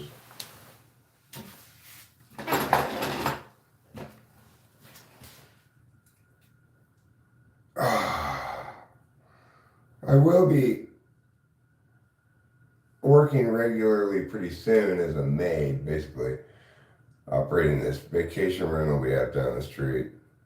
I'll have to go there every day after people stay there and clean up and do the laundry, do change the linen and stuff like that, you know. So that'll be starting up pretty soon. Then I'll have probably like an hour of work a day, I would guess, to do that. Assuming we're booked throughout the summer, which supposedly we should be from the conversations I've had with real estate agents and stuff. During the busy season, it's very easy to. Generally, people are booked solid through the busy season. So, hopefully that's true for us. And it proves lucrative, hopefully, you know. Right now, it's just proving expensive, but that's because we don't have it operational yet. We're having to get it set up. We had to buy a bunch of stuff on Amazon, like floor lamps, things we need. We need to get drapery for the place. We need to get towels. We need to paint in the bathroom.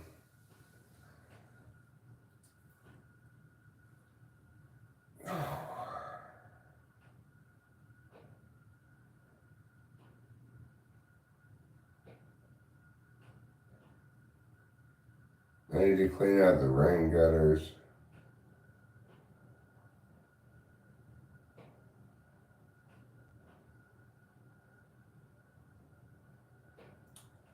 I might want to do some painting.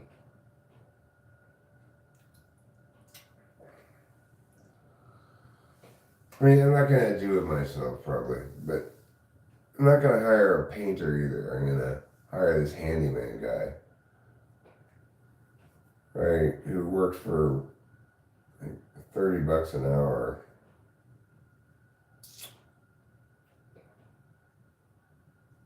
And he's a good worker. He's a young guy. I hired him to paint my wall here.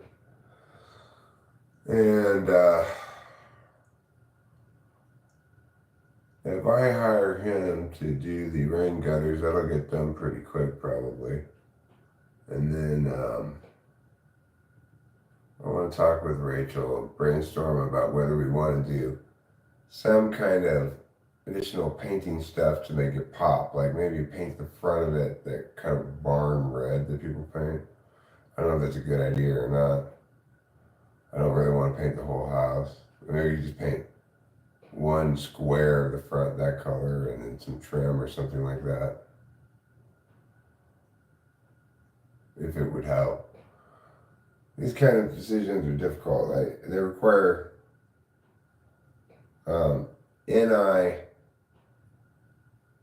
that's both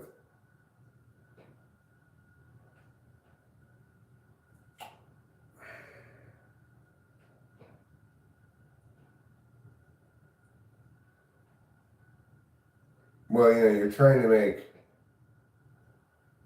take some relatively small action that has as much impact as possible. And the impact is measured in,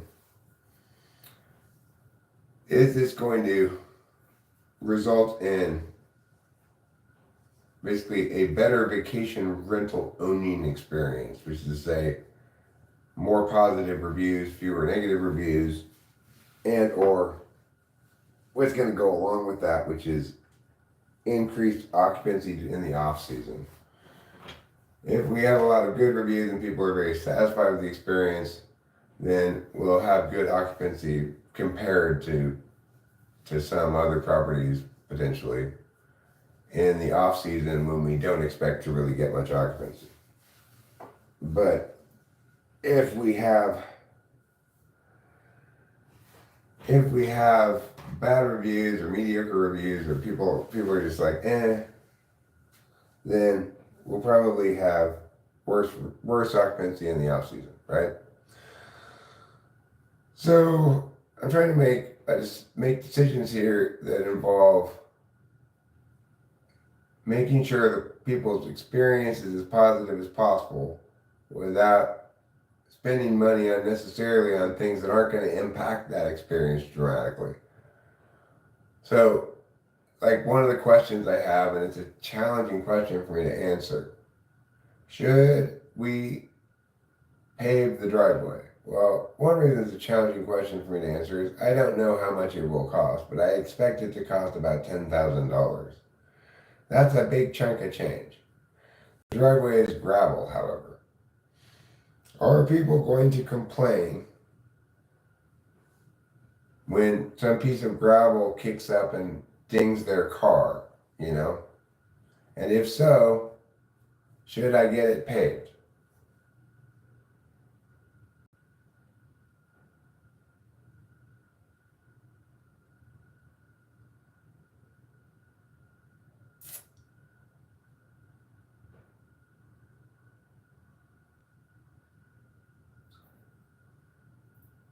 The nice thing about kind of TE-ish shit like this, TE and I stuff, is I can say, well, let's wait for it to be a problem before we address it.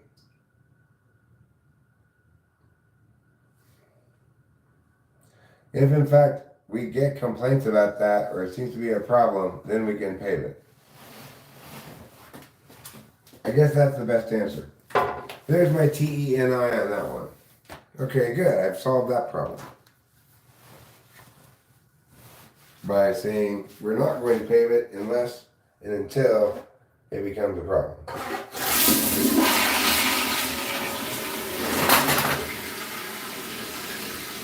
All right, let's go into the kitchen where I can wash my hands, and then I will draw Tara's Soulmate. It's still here.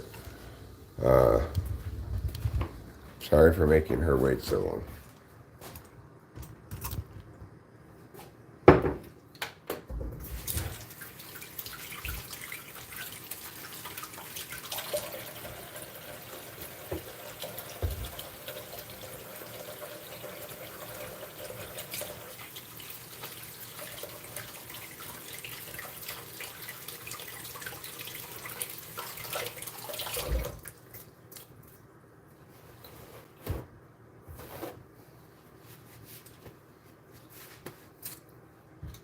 All right, here we go. I'm gonna go draw Tara's Soulmate right now. Rain says, does individual military service fall under, does involuntary military service fall under collectivist policies? Well, I mean, it certainly would be an example of one manifestation of communitarianism. Not all manifestations of communitarianism are bad. Collective self-defense, I think, is a good one.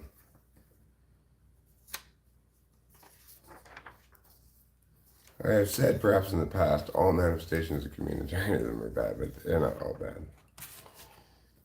I don't think I ever actually said that, but I might have. This pen is running a little low. I need to get another pen.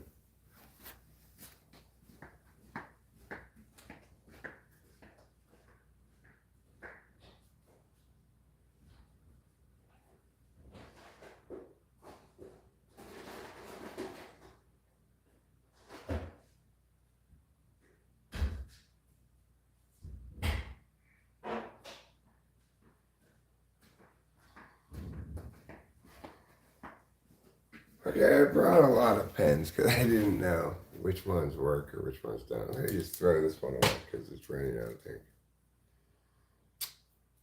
All right. Let's try this pen. All right. Tara Tyra Harris's soulmate.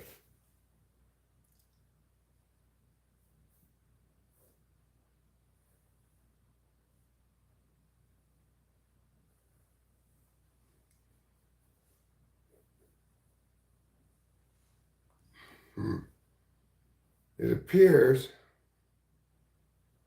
that your soulmate is hiking or something right now. It does appear that way, yeah. And it appears that he has some shapely butt cheeks as well.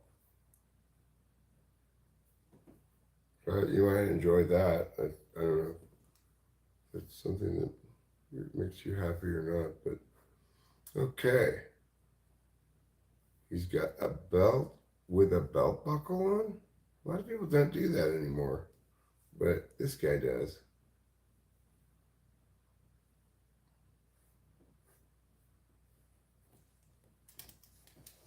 That pen is also out of it. I brought extra pens this time.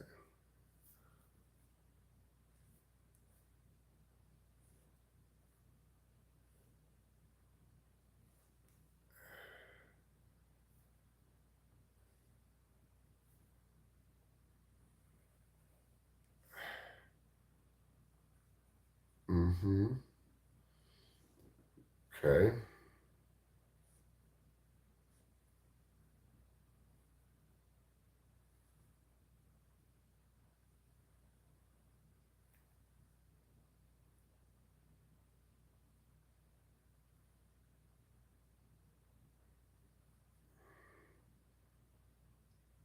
Mm-hmm.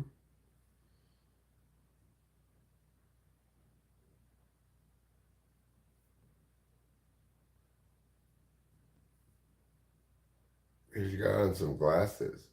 It looks like almost like he's got on some swimming goggles. And but he's not swimming though. He appears to be hiking.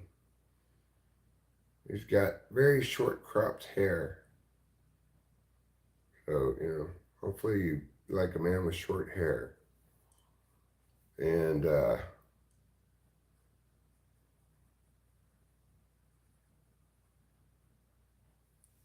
then he's got one of those beards that's beard only. Doesn't have any this part or this part. So hopefully you like that in a man. Now, where's his other arm? Oh, there it is.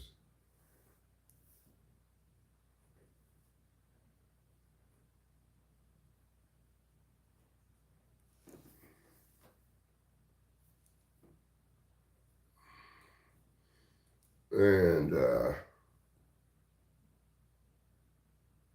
what's he got here? He's got, oh, I see. It's a selfie stick. It looks like he's hiking and making videos. He's probably copying Desert Drifter.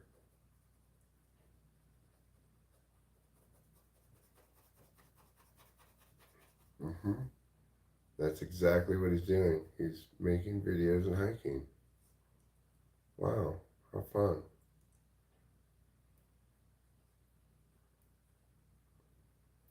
Well, he seems like a fun guy. I think you're going to have fun with him. And I got to say as well, I like his taste in shirts. He's got a snappy shirt here. And he's got on some short pants as well as some long pants. He's got both short and long pants on. I'm guessing it must be cold outside. The only explanation for it. All right, so I'm going to just fill in his short pants here. There we go. And now we're going to just fill in his long pants a little bit. We're going to fill in his short pants first more. Where he really does have a shapely rump. I tell you, you're a lucky lady. Now, his long pants. His long pants have sideways lines on them. He's quite fashionable for a hiker, I would say. And then, oh, cool. His shoes even have laces on them. What is his name? Mmm. Mmm.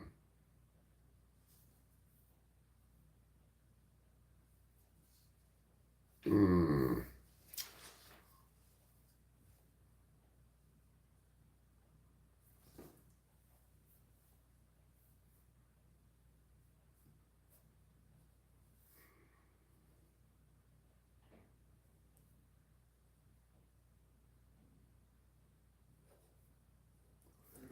Jordo. Jordo.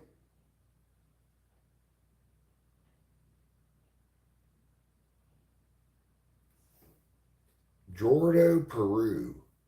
It's spelled with 2 O's. That's his name, Jordo Peru. And he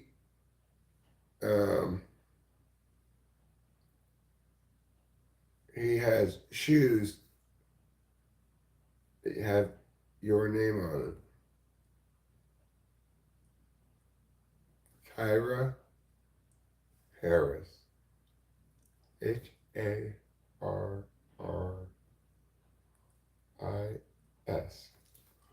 Here he is, Jordo Peru, your soulmate. Let me turn the phone around so you can see it forwards ways. But see, he has your name on his shoes. Isn't that romantic? He appears to be hiking. He's got a cell phone, which you see he has labeled cell phone. And he's looking off in the distance. Oh, this vista is so beautiful. I'm going to film it. I wish Tyra Harris were here with me right now. I wish she'd become Mrs. Tyra Jordo Peru Harris.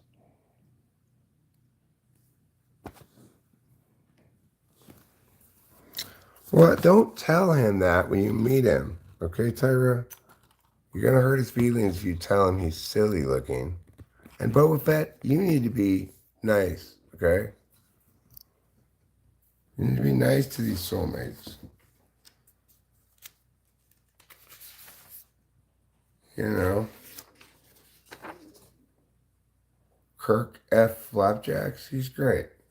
Jordan Peru, he's a great guy. He respects women. He treats them well. Why would you talk shit about his looks? It's not fair to him. Seems to be a pretty well-built guy, too. You know, he's a little bit muscular. See the shapeliness of his butt cheek there? Got some real shape to it. Okay. That's enough of that. As I told people before in the past, if anybody has had their soulmate drawn in this thing here, and they want me to mail it to them, they simply need to email me their mailing address, and I will mail it to them. And no, I will not share your information or anything. I will immediately lose it and forget about it. I don't want your mailing address for any reason. I'm just offering to mail a picture to you if you want. If you don't, no skin off my back. I bought manila envelopes for the purpose of mailing these out. And I have stamps and return address things so I can mail them out. Maybe I shouldn't put return addresses on them. That's how Brittany found me in Laverne. She bought something, we put a return address on it, and she showed up on one day out of the blue. Hi, Brazil is on. Hi, app. You have a Cash App? No, I don't know what that is. I don't need any, I'm not asking for any money or anything. I'm just telling you, if you want me to mail it to you, email me your mailing address. I will mail it to you. Yes, Maskman0721. I will give you a shout out. Shout out to you. Who's Brittany? She's this kind of crazy lady who used to be around the channel and ordered a shirt.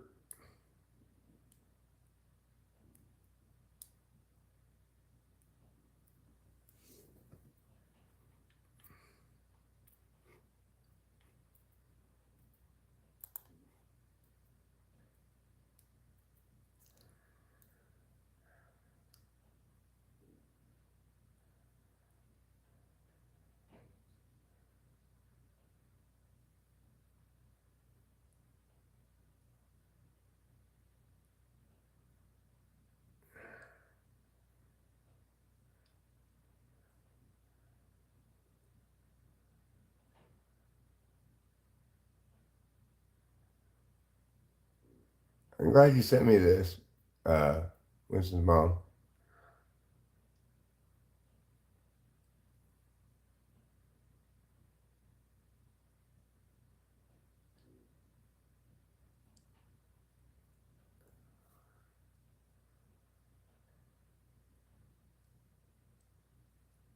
We have to put these things notice.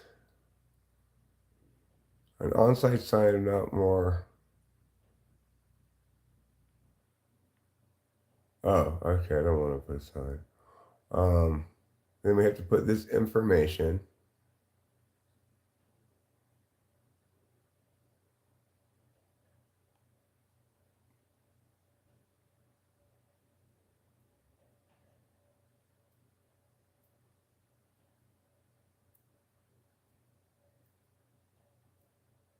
The following parking standards shall apply. Vacation rental establishments shall have one parking space for each bedroom to be rented.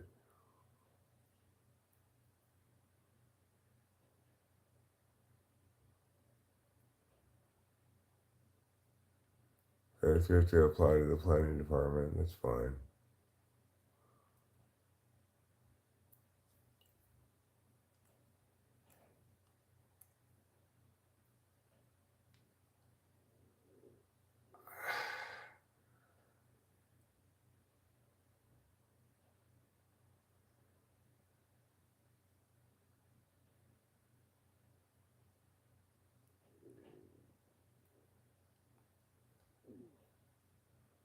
Okay.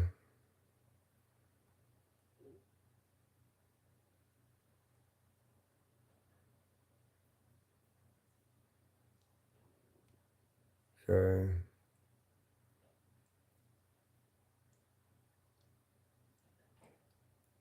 This is all fun. There's nothing here that disturbs me. That's good. I'm pleased to have read that. Thank you for sharing that with me.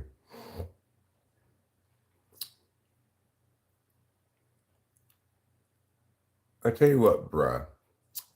What you can do is try again to be interesting.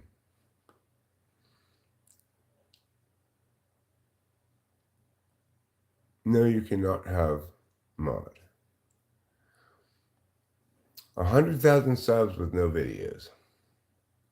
Good for you. Good morning, Lazy Pap. Good morning. What's the strain? It's a couple of different strains here. What happened after she ordered a shirt? We mailed it to her and we put our return address on it, and then she showed up at our house. Unannounced, uninvited.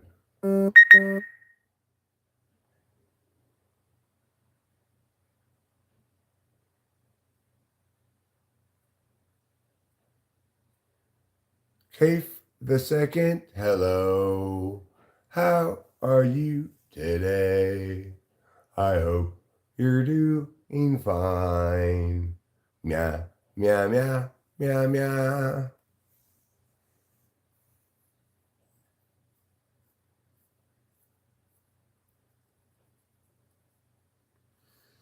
Yeah, well, I just looked at all the requirements on the thing Mrs. Mom shared, and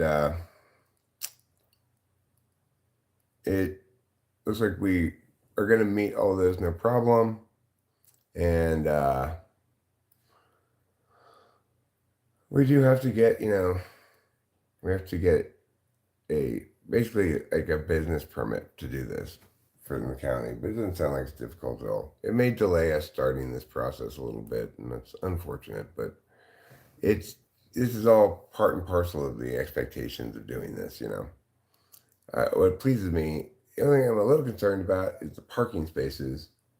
But I mean, the driveway is long enough that there are sufficient parking spaces on it for 3 cars. I don't expect us actually to have the maximum occupancy of it at 6. Although it could, in theory, sleep 6, it would be awfully tight for 6. Um, I'm thinking about putting the maximum occupancy at 5, even though it's a 3 bedroom.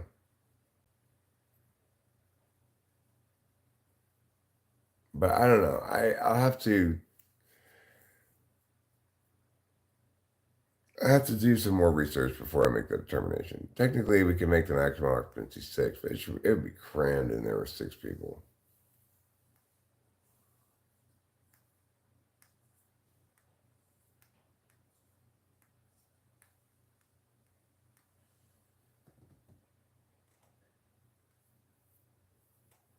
No, I don't know.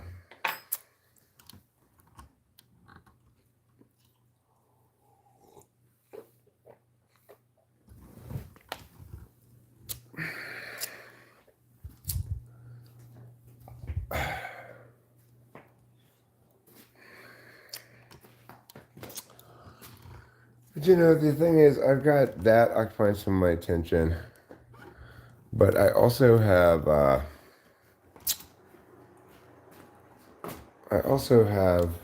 this occupying really plenty of my attention right now, and lots of my enthusiasm, because even at the moment, we have 22 people here, and there's a lot of people here who are old timers.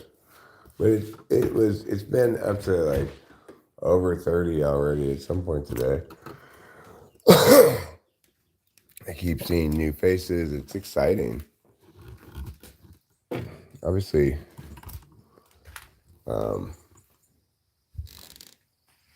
it both makes me want to stream a lot and makes me slowly, bit by bit, begin to think, hey, maybe this will actually prove to have some purpose at some point. Wouldn't that be something? There. That's a good place to put it.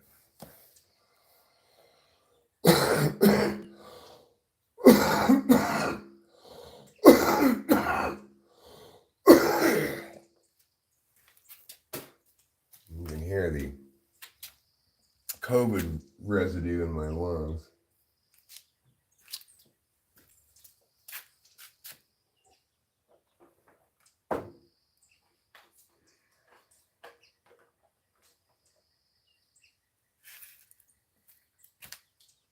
Cause Rachel's got COVID.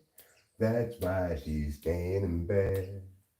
She's not feeling oh so good, but she is also not dead.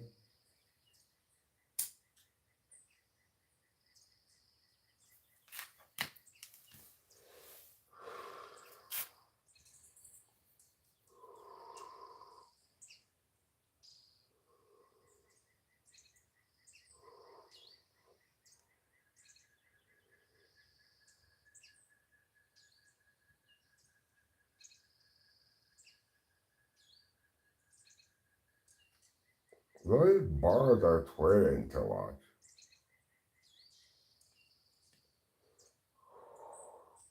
Shut up, you Twitty birds. Okay, okay. I'm just kidding. I don't mind the birds tweeting. I think that's fine. I don't think Elon Musk should have changed the name of Twitter to X.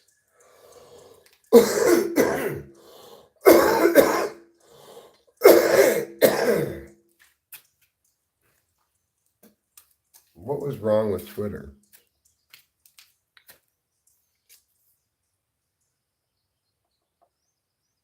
There should be a version of Twitter that just talks about boobs and shows pictures of boobs and stuff called Titter.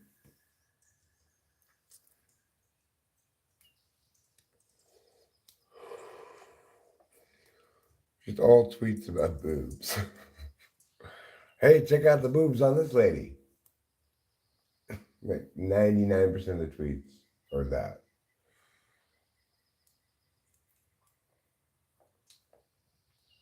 The remaining 1% being more informative news from the boob world, like Argentinian woman reported a new record with O cup bra. What's the biggest cup you can get for a bra, I wonder? We're talking about like double D's. Do they have like M? Like after E, F, J, K, L, then finally get to M cups. Just like, you cannot even stand up.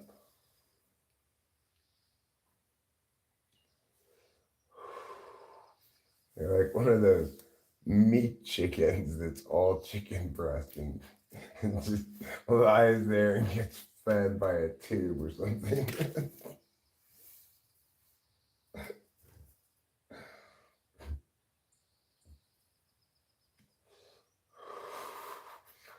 Meat chicken is a good term.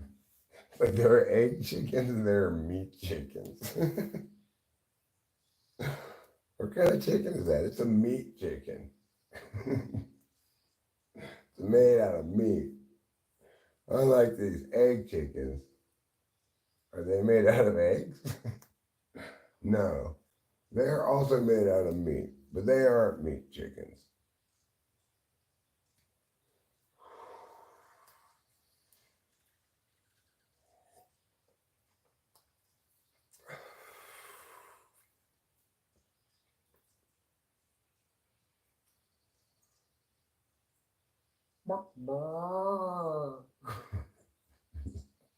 Sitting there, like gets up to walk over like 2 steps to some food. That's how those meat chickens are. Even if you raise them like in a chicken coop and stuff, they're so meaty. I never had a meat chicken, but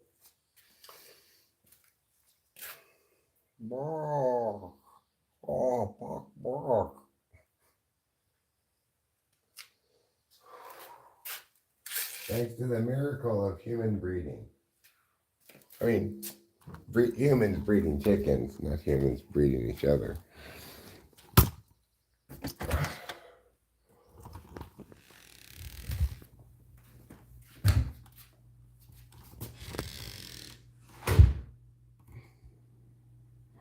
The only reason why you should have to believe everyone is to subscribe for free on your app. What? I don't know what that means. I have no idea what that means.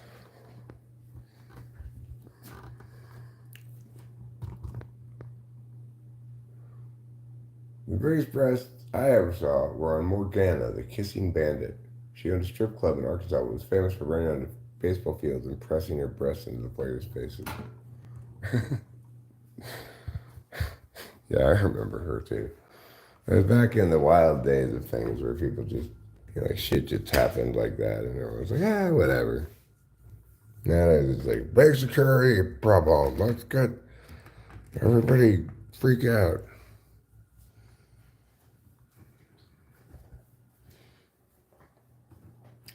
Spain is by Wove. Wove is love, but it's love in kind of a babyish way. That's why it said Wove.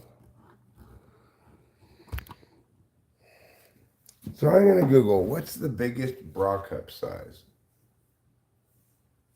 Just out of curiosity.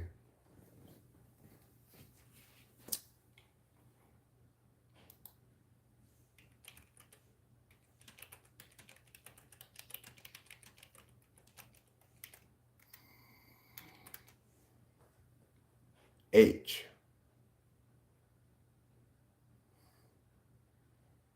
But specialty retailers have cup sizes up to S cup. S cup?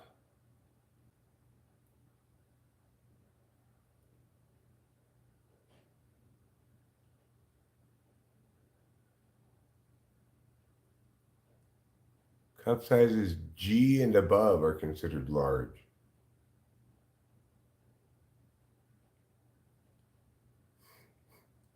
The largest bras in the world. Find your size.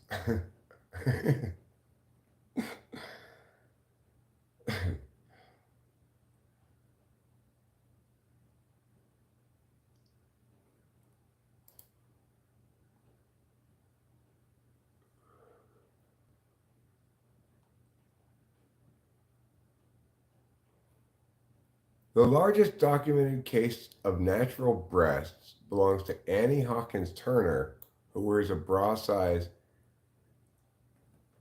What is that? What what bra size is this? Look at this, okay? What bra size is this?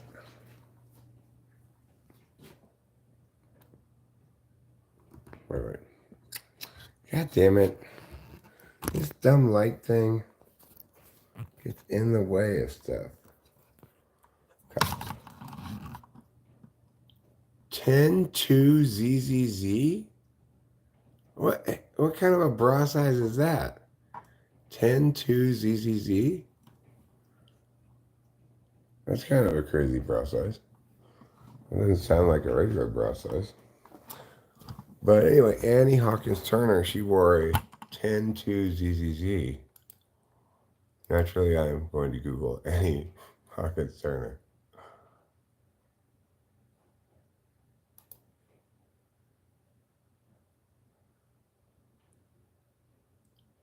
This is her. Oh my God. Here's her Instagram page. She has an Instagram page. So check it out. These apparently are the largest natural breasts in the world. There you go. And yeah, those are some large breasts. There's little denying that. It's what?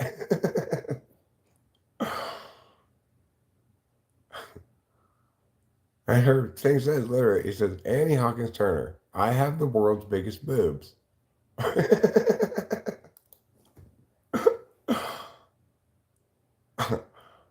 Isn't that crazy?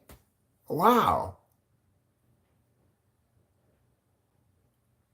I put the link. Okay, I can show it to you. That's right. Those of you on the phone don't want to probably push the link, huh? Okay, I will show it to you. Here we go. Here's her Instagram page. Okay, here she is. Here's another picture of her. And it says up here,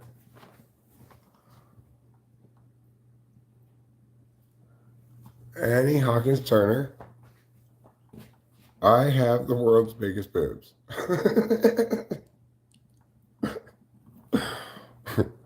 So what do you think about that?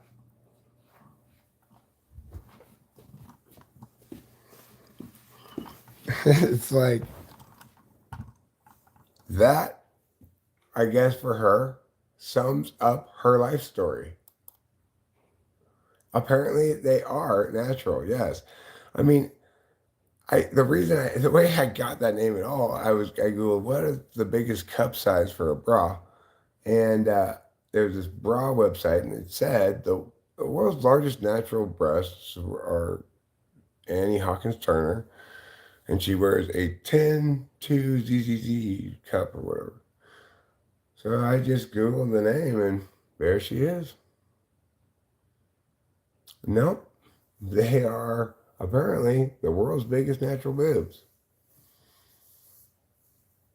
That's what the bra site said, and that's what her Instagram page says as well. Yeah, her back. I do not know how you lug those things around.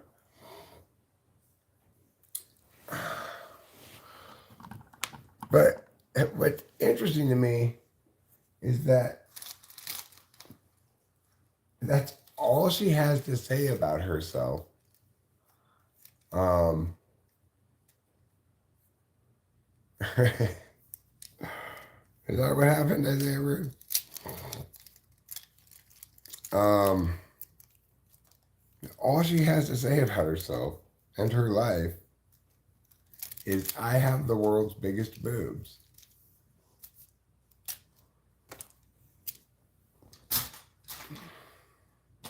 Talk about leaning into it.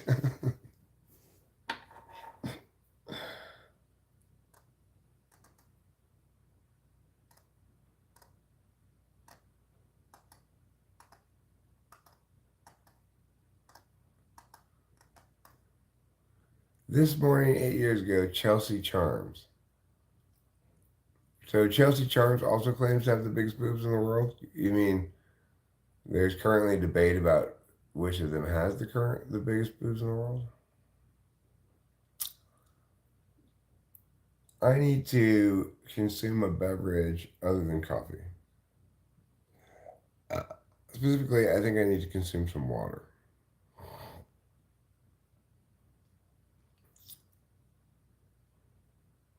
And you know what, man with a great machete? I will good mouth them. I'm going to good mouth your religious beliefs, no matter what they are, no matter how crazy. Hey, good for her, man. I'm not dissing her at all. I'm pleased that she didn't pull a Soleil Moon fry. You know, that seems horrible to me. Breast reduction surgery? I don't want my breasts to get reduced. No, I know you said you weren't. And I said, I'm not only not going to badmouth it, I'm going to good mouth it. Like this. Oh, that's how you good mouth something. Yeah, judgment free. No judgment. Don't judge me for good mouthing. Man with Great Machete's religion. Sure, it's a little suggestive, but get your mind out of the gutter. I'm just pantomiming saying positive words about it. Like that. Yeah. I got a long throat, you know. I can take all of Drake.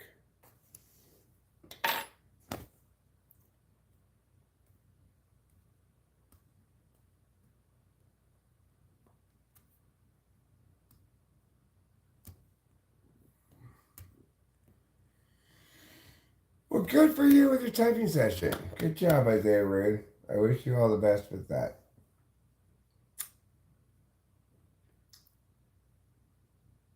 You know, I think that your soulmate may be the sexiest girl of them all in the soulmate folder, Isaiah Rude.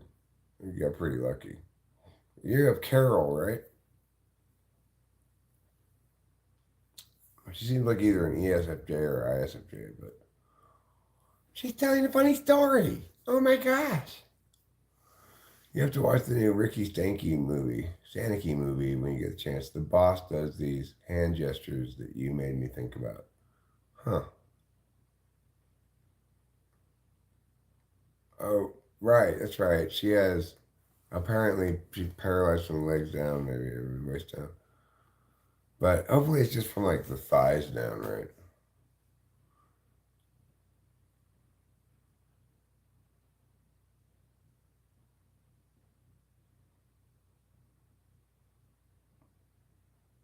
Oh, I see. Man with the great machete, do you worship breasts?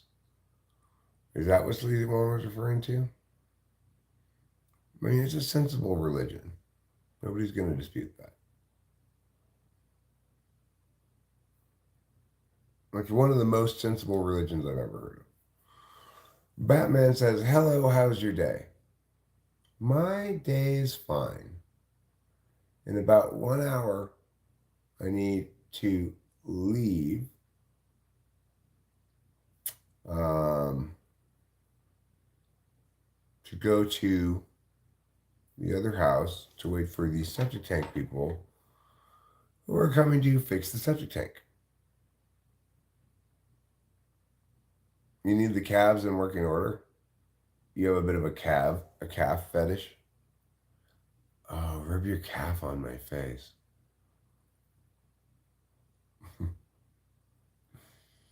Isaiah, will you stop fondling my calves? No, because I'm fondling your calves. Will you stop correcting my plurals? Okay, I will stop doing that, but I won't stop touching your calves. Fine. Hey, baby, can you put on your capris again? No, Isaiah, I'm wearing long pants today.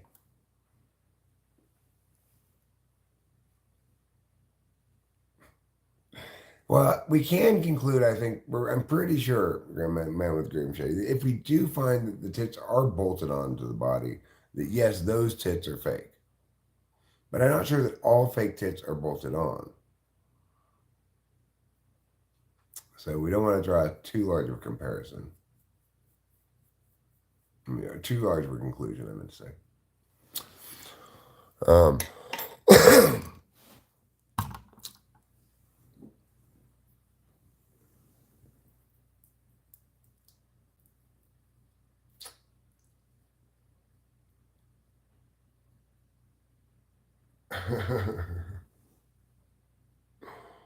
Gonna join this live one to do the calf cam. Yeah.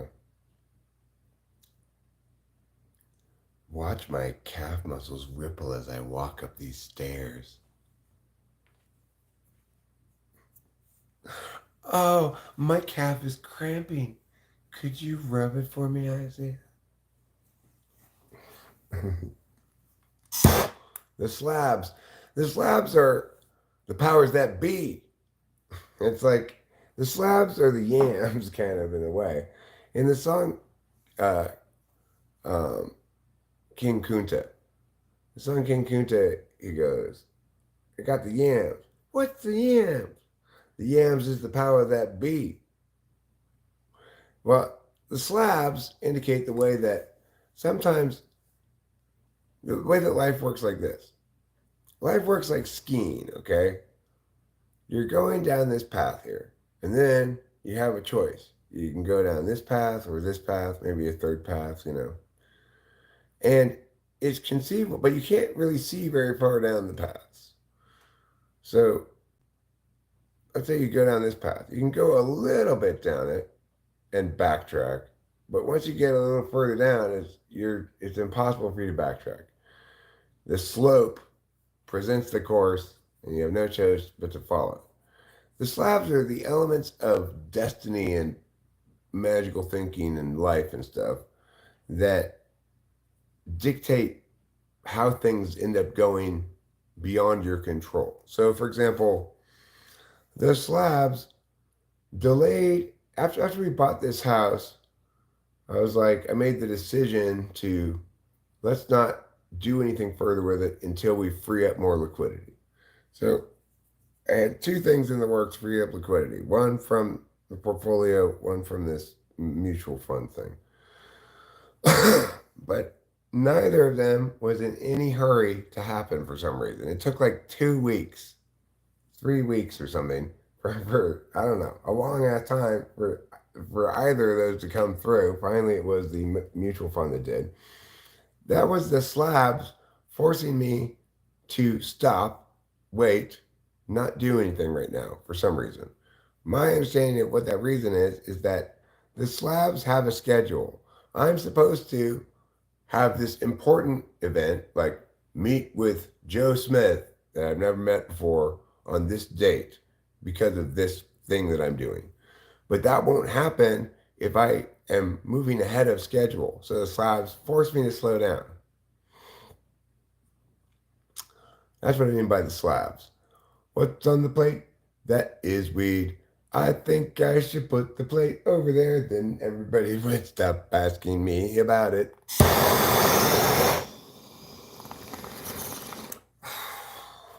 This bong, when it doesn't clog, it just pulls everything straight through. Not the slobs, the slabs.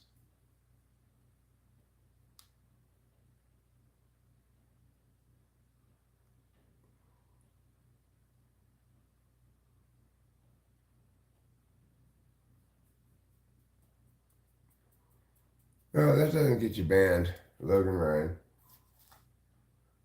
at all. But what might get me age restricted would be smoking on camera. And that's why I should go like this. That just get me age restricted anyway.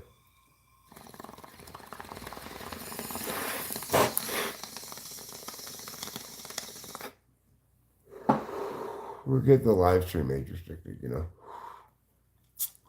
If I were to smoke on camera and someone were to flag it. Keep in mind, I live in California, so it's not doing anything illegal. Ring species, though.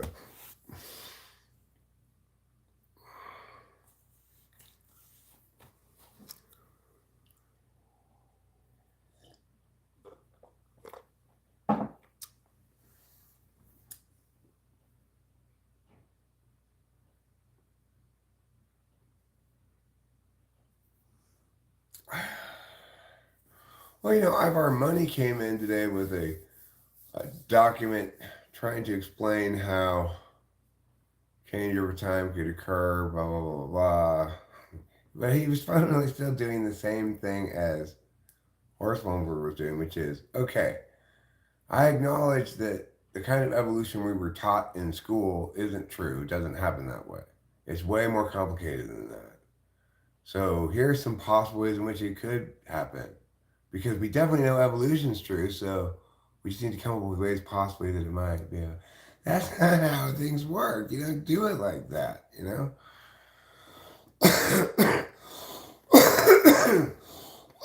Before you affirm evolution, you already know exactly why and how it's the explanation for something. Yeah, it stressed me out too. Stressed me out. Yeah, it was in the stream. I could put even a link to that document probably, but I don't know. Maybe he'd have to grant access. Regardless, he was taking an interesting approach to genetic possible mechanisms for genetic change. I didn't fully understand it. I just read more carefully. He's a smart guy, Money. But the point is, he's just doing concentric circles. He's doing work for evolution that it should do for itself. It should already make sense. Since it's being taught as the explanation, it shouldn't need all the. It's been over 100 years, over almost like 200 years, maybe even a little more than that since Darwin. I don't know when Darwin was exactly. Probably 150 years or something. Why is Money now 150 years later doing original work and thinking, coming up with ways in which evolution could possibly be correct? Talk about, it's such a concentric circle thing. Your name is Uzbekistan. You were named after the country Uzbekistan, I guess. It's strange that your name's Uzbekistan because it seems to me that your name is Nimatello Ergasheb. Numatillo Ergasheb, I would think was your name. My name is Eric. Good morning to you. I hope Uzbekistan is treating you well. Are people from Uzbekistan known as Uzbeks? I want to know.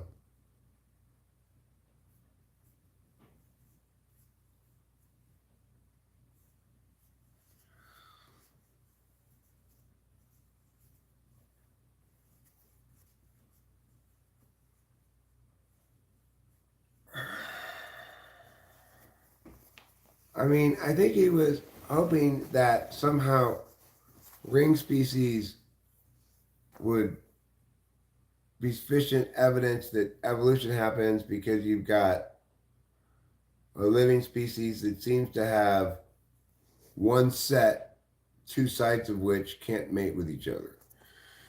But the thing is, even if that's the case, it just destroys the definition of species, one of them anyway, and then you're back to square one. So, what is evolution explaining? Where species come from. And what are species?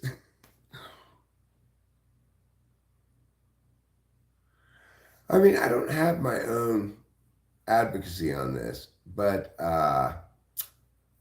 simulation theory is I think fine. It's like it's as it's a more intuitively resonant explanation than anything else. So there's good like things that are consistent with, say, a simulation. One of the most trippy things that I think is consistent with a simulation is the fact that the fossil record shows a series of extinction events happening every 40 million years until 66 million years ago, which was the last extinction event.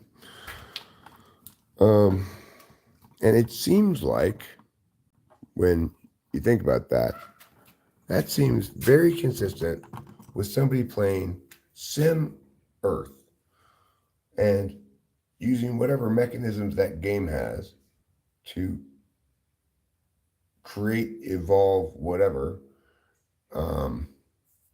these different species. But what they're trying to do is they're trying to make intelligent life. But they keep hitting dead ends, either organism creation niche placement dead ends or an artificial evolution game engine that produces dead ends, or however it works, right? Until 66 million years ago, when they found the right recipe combination in the game, and now they have intelligent life. And you could imagine, in fact, that the reason the planet hasn't blown itself up yet with all the nuclear weapons is because he still has like nuclear war turned off or something. The reason an asteroid hasn't hit the planet is because he's got disasters turned off still. The reason aliens haven't come is because he's got aliens turned off still. It makes so much sense, right? It sort of feels like a satisfying resolution to lots of weird mystery questions too. Like how in the world did the COVID panic get so out of hand and so global when, you know, any reasoned person would have said, as I did at the beginning, this is completely insane, right? How did that happen? It seems like, you know, he turned on a socioeconomic crisis, and the game forced this insane thing on the world so that we would have the ensuing socioeconomic harms from it, because that makes the game more interesting. That all that stuff resonates to me, is makes sense, Makes good sense, you know. It's not an explanation because we can't test it. Although we can better understand, we can better think of ways we might test it than we can say evolution. I mean, we can think of ways to test evolution, it just fails all the tests. But with sim theory, we could say, all right,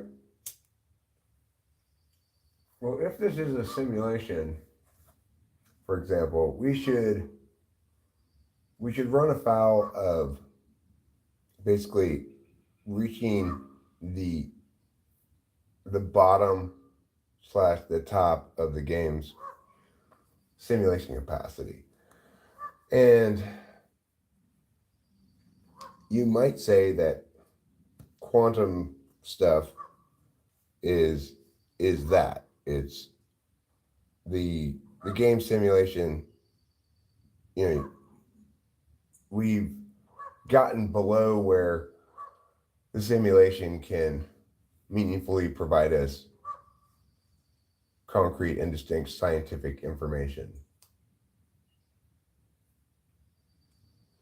But given that you have at least supposedly quantum computing, I'm not really even sure what that is, but if there's some practical application, you'd say that it could still be an exploited like a game's bug.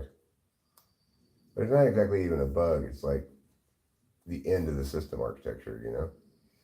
You could say that dark matter, dark energy, is an oversight in the game development. It just chose to not put all that extra mass and energy there because it didn't want to simulate it.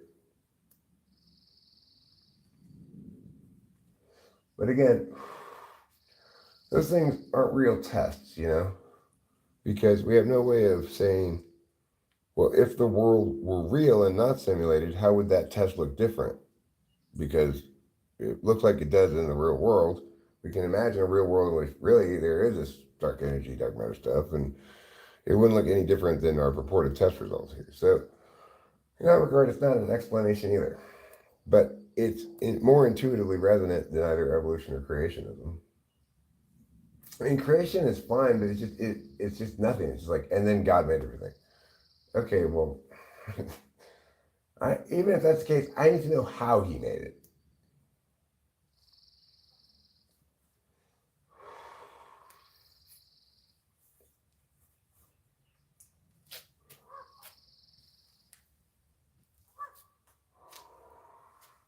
He just died with his fingers. God made everything with his fingers. That's what happened.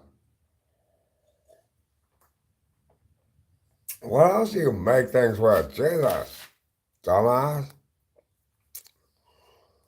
Like anybody, you make things with your fingers.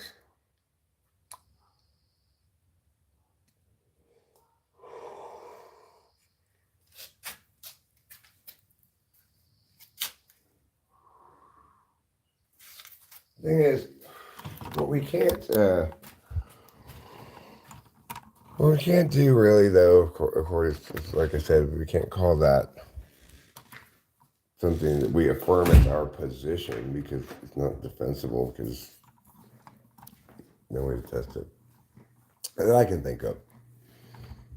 Yeah, I do turn into Tiffany periodically.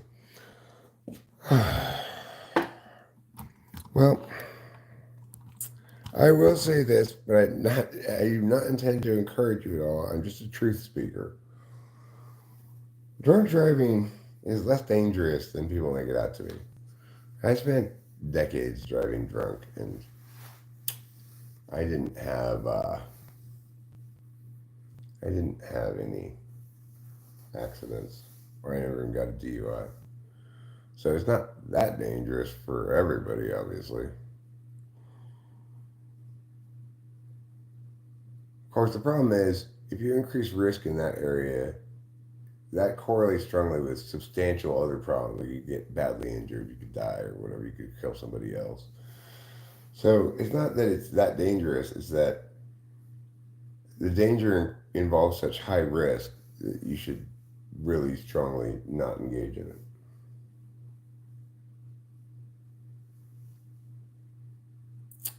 But nevertheless, it's something that probably everybody's done at least once, you know. Oh, I gotta get home. I don't want to come back in the morning for the car. I'm not that drunk. Let's go. You know, everybody's done that at least once, I'm sure. Sometimes you just set your best time on the Indy 500. Sometimes that does work. Sometimes it works out like that with drinking. Like, I remember this one time, I went one week to this college class I had. It was actually um, a credential program class. I went into it drunk one week. So I got off work. I was just like, fuck it, I'm going to drink before this class.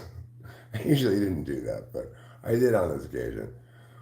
And I was reasonably drunk. I sort of remembered myself being more expert than usual in the class. I was like, oh God, what did I do? And I went back the next week and I was like, Eric, hey, we love you. And I guess it just made me open up and be friendly, you know. So occasionally it works out like that. And, you know, there's some old saying about babies and drunks being able to have some sort of fall. No, nobody seemed to conclude that I was drunk. They just thought, hey, Eric's so cool today. I guess. I don't know. That time it worked out. Usually it didn't work out like that, right?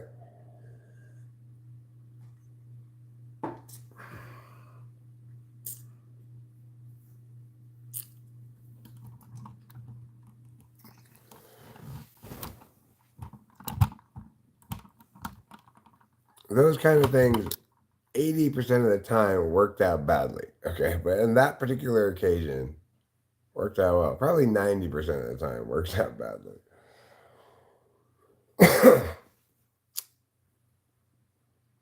My buddies during school held it together pretty well enough during the swim meet. I look like Hugh Jazz. There is a providence that protects idiots, drunkards, and children.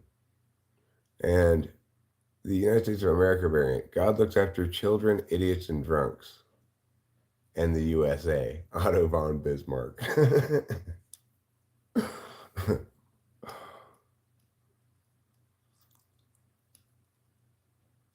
Where did the United States of America come into it? Idiots, drunks, and children. They can fall off a carriage and be fine, you know.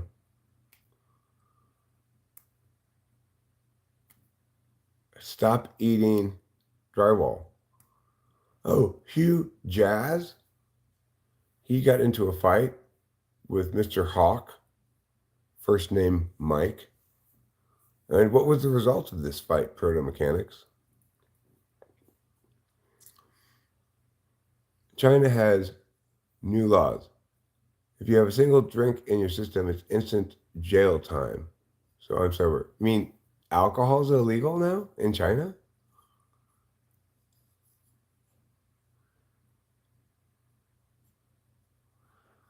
Well, I mean, they could test you for it. I mean, you get in trouble for. I didn't smoke any weed, and oh, you can't drive or use a bike, but you can still drink. So if you're walking, you're not going to go in jail or taking a cab. What city are you in anyway? You in Shanghai, Beijing?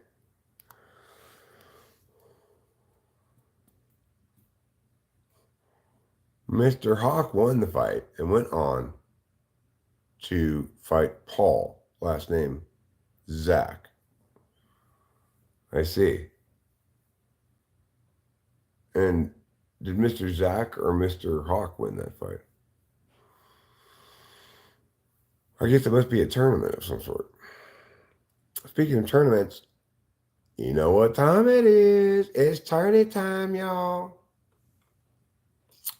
That's right, March Madness is coming. Bing Boo. That city has a silly name. Bing Boo. Who would name their town Bing Boo? No, China. You need to come up with less silly names. I would be embarrassed to say I live in Bingbu. Like, what is that? Some sort of children's ball jumping thing? Pedro Delgado. Hello. How are you? Ahura.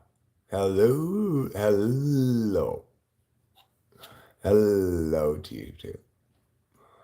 I'm going to be live streaming today all the way until 9:45. At that point, I'm going to have to go over to the other house and I'm going to have to meet with the septic tank people. Then after that, I'm probably going to come back here and go to bed and take a little nap. Her family name is Ding too. They're Ding from Bing Boo. I hope her first name is Dong. Dong Ding from Bing Boo.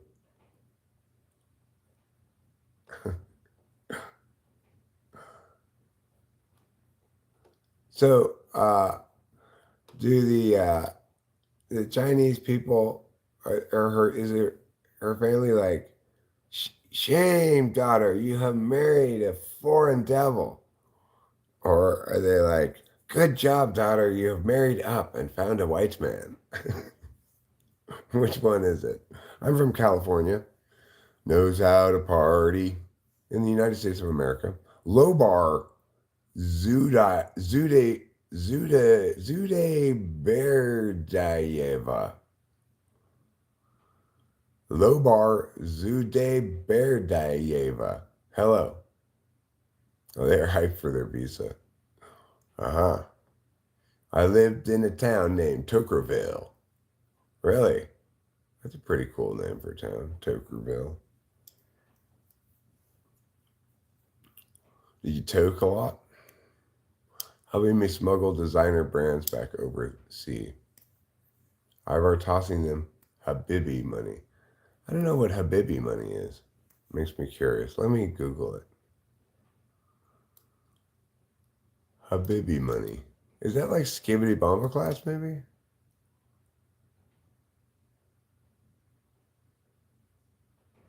Habibi is an Arabic term of endearment that roughly translates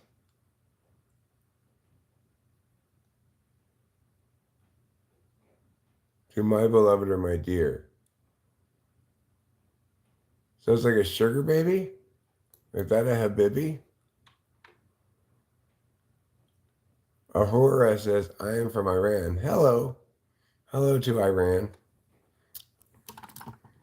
You know, our countries may not get along well, but that doesn't mean that we can't get along well. I met my girlfriend in sophomore year of high school and we've been together for 8 years. I think I found my soulmate. What do you think? Well, have you double checked that it's not me? Because I'm not your soulmate, but you might be my soulmate, or vice versa. I'm not sure. I'm Rachel's soulmate, but you might still determine that I'm your soulmate. In which case, you have to immediately break up with your girlfriend and live a life of unrequited love for me. But 8 years sophomore year is 16, so you're 24. You've been together since high school and you're 24. Well, to answer that question, I would have to ask you, how calm is your relationship? Like, how frequently do you fight or just argue about something, disagree? I would need to ask you, how much time do you spend together? And when you spend time together, what do you do together? Versus how much time do you spend doing your own thing or with friends and stuff, each independently?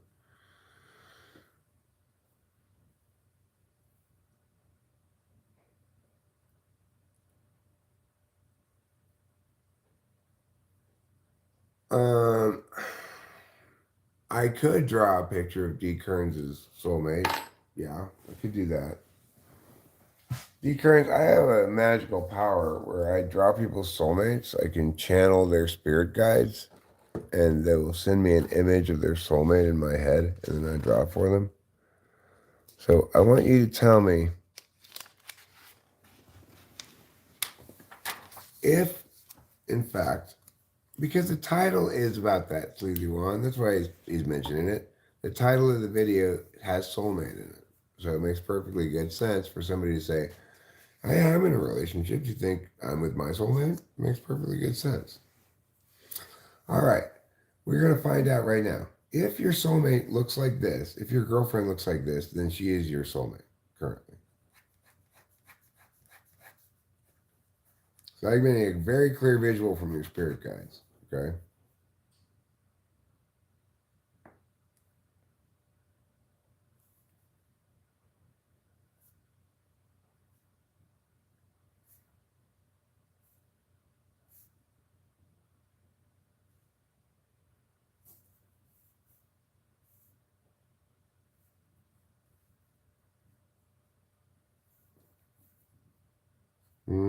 Yeah.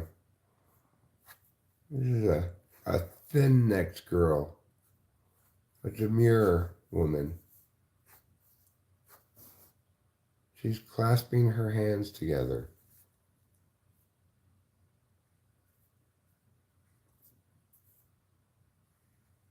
She's got kind of a V-neck shirt on.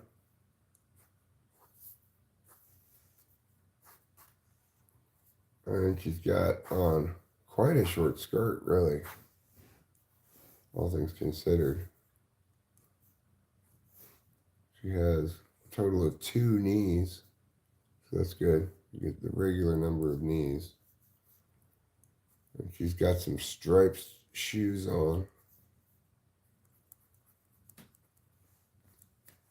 And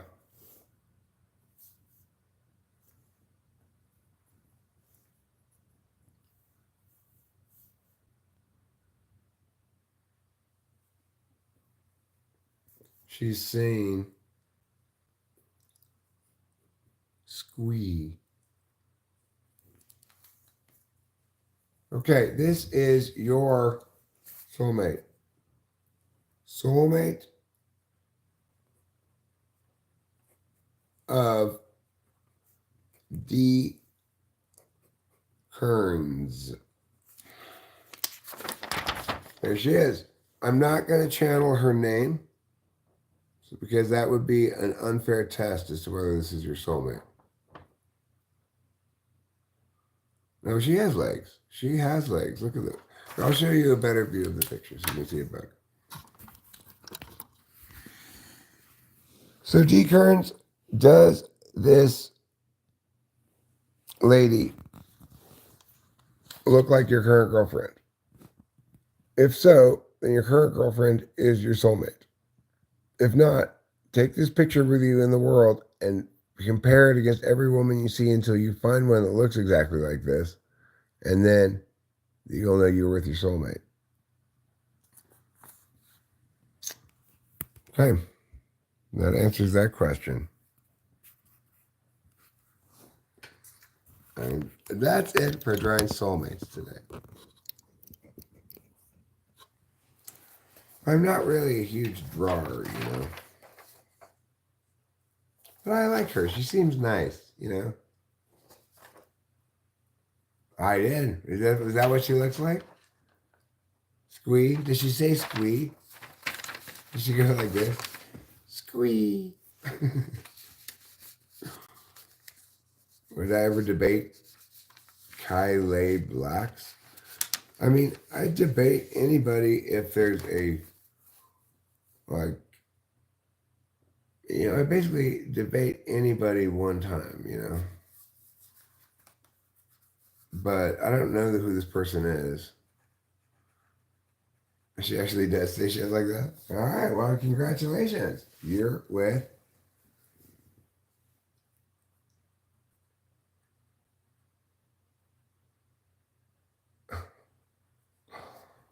I thought that was a YouTuber or something.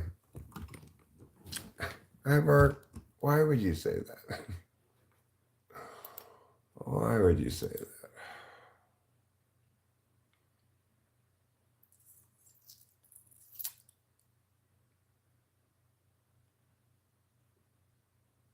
Hi, Ladarian Perkins. What is up? Well, I'm live streaming right now for another 25 minutes or so. At which point I have a chore I have to do. I have to go meet with the septic tank people down the street.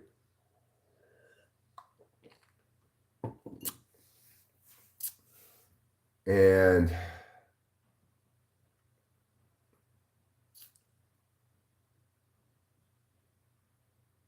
while I'm there,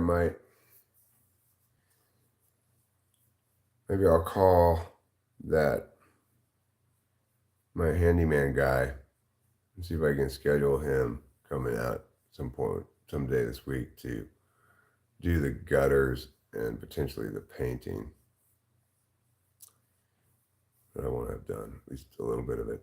There's still 7 left. Good time. You're making me feel pressured to eat more donuts. I already feel that pressure because I don't want to waste any of the donuts. I want to eat all 12 of them. No, Shano. He has neither. He's done neither.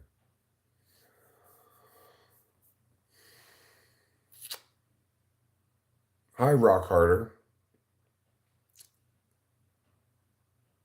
Do you ever reach a point where you have rocked hard enough and you decide it's time to rock softer?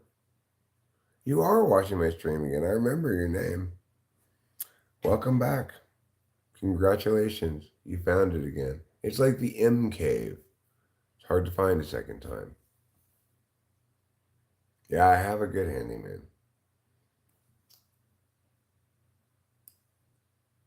So, I should probably call him while I'm over there. Try to get an additional thing or two done. Well, thank you, Rock Carter. I have, do I call your subscribers? No. You mean, do I call them on the phone? No. Sometimes people call me on the phone. Sometimes I answer. William McLaren, hello. How are you? Good day to you. I hope the day is treating you well. I hope you find joy, happiness, and fulfillment in all your endeavors in life. That's how much positive regard I'm offering here today at Talking with Fast People. You can't get this amount of positive regard just anywhere. What is my favorite food? Well, I would say probably it's ribeye steak. Ribeye steak is, I think, the best kind of steak, and steak is probably my favorite entree. So I'm going to go with ribeye steak. But I like other foods too. Maybe my favorite meal to get around here these days is the corned beef hash and eggs at the Sportsman's Cafe. Mmm, delicious. And then Rachel and I went to Merced the other day because I needed to get more vape stuff for Rachel. And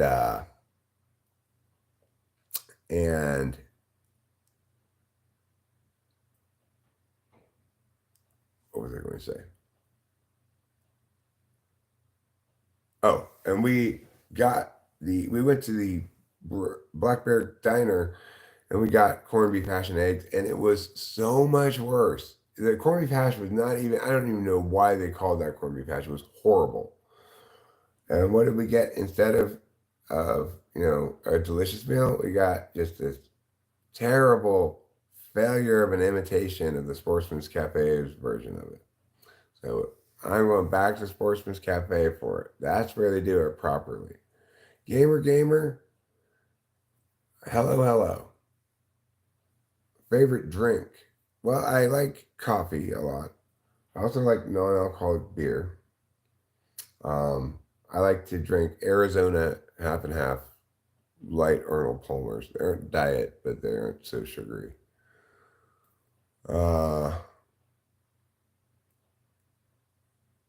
Those are my favorite drinks.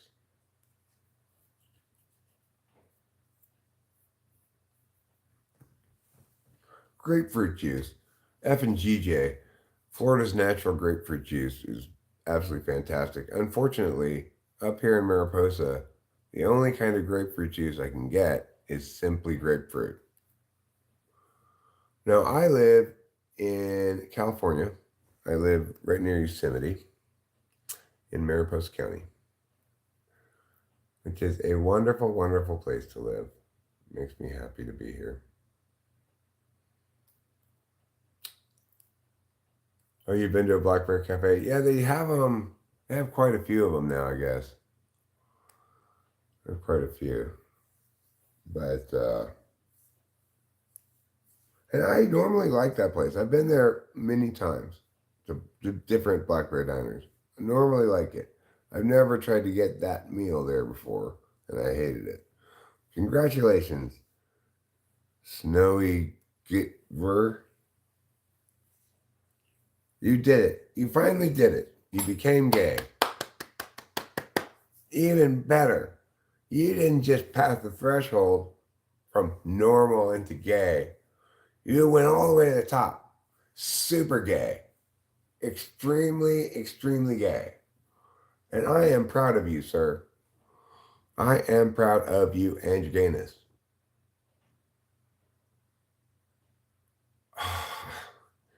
Sean, oh, you make me feel so bad. I didn't want to have it be a difficult conversation. I didn't want to like beat up on Horse Mumbler at all. But I got frustrated and stuff. Oh, Eric. Why can't you just be nice? You're trans, gay, and lesbian. Cool. You know, if you were trans, gay, lesbian, and trans again, you'd be right back to normal. Eric, do you think your name suits you? If you could choose your name, what name would you choose other than Eric?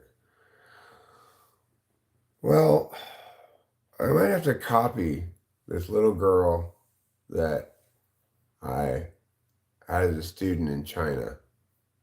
I think I'm going to go with Thunder. I'd like my name to be Thunder Strauss. Well, what you want to do is go to humanpenis.com and you're going to see a inventory tab. You're going to click on that and they have a large assortment of penises. You pick it out, they send a specialist to your house, they sew it on, bada bang, bada boom, you're done. You should say no.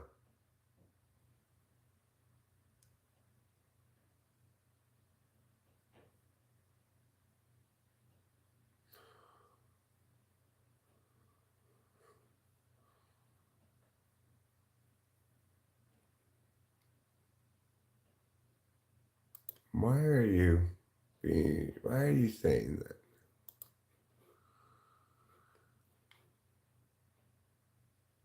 What if I want its own on my forehead? Um, you just have to sign an additional waiver, you know, promising to keep it covered up in public. You have to always wear a hat if you get sewn onto your forehead. I will shout out your friend. Hello, Rock Harder's friend. Boba, did you make it home with your car intact? I'm a savage. I'm a beanie guy. It's solely on VR. No, listen, I'm going to have to time you out. Why? Because you aren't interesting. Be more interesting.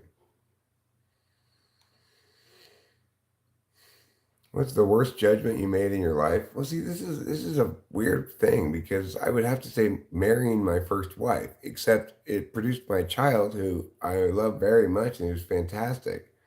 So sometimes bad decisions can have good outcomes, you know?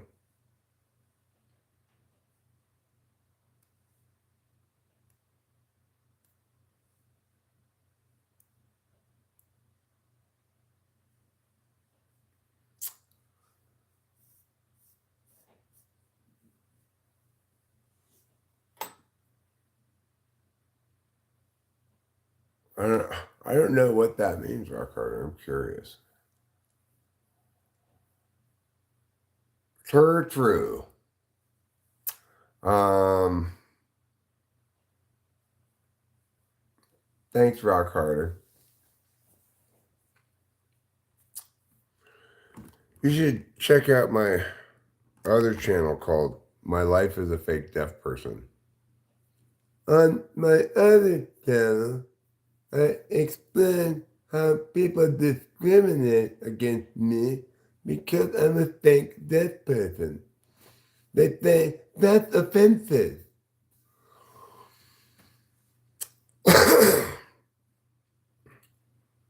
Savannah Mahmood, thank you so much. You are cool as well for saying that. What's the worst decision you made with the least proportional amount of good coming from it? I mean, I did have that one drunk driving crash in Mexico back when I was like 18. So it's not true that I never crashed drunk driving, but it is true that I never crashed drunk driving after it was legal for me to drink. Shout out. Abby Jackson, I hereby shout you out, ABIJACKSON, Abby Jackson. Shout you out with some enthusiasm there. You are 1 4-year-old? Well, you are just at the beginning of your life. You've got a lot of years to go, even if you're a 14-year-old. Enjoy, have a safe and innocent youth. And may you preserve your agency for your older self.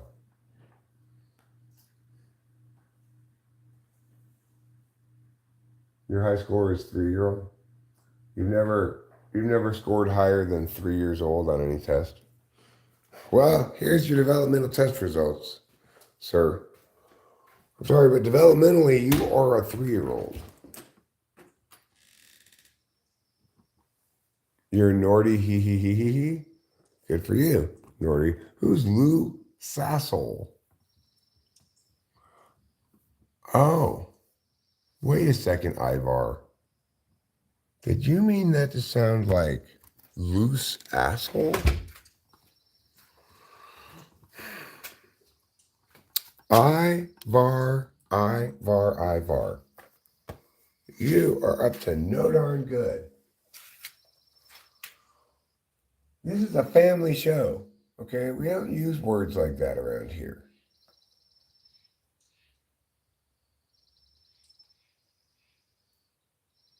Around here, it's a lot like Disneyland. Everybody's smiling. Everybody has their hair combed. Nothing that could possibly offend anybody is ever seen anywhere. That's the motto of this channel. Never, ever offend anyone.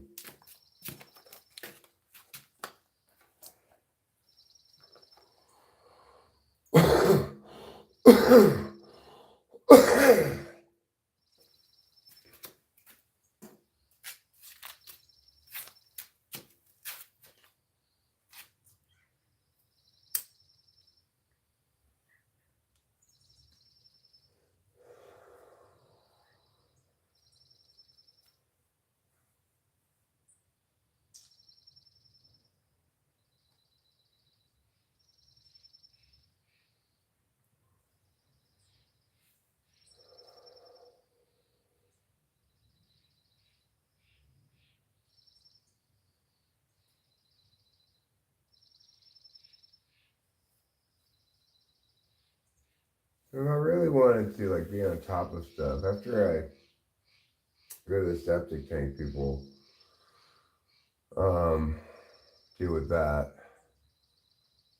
And I call my handyman, and then also after that, he probably wouldn't come out today or anything. Probably we'll schedule something, but I could go to the town, go to the hardware store, get a couple of things I need for that house, like a trash can and um, and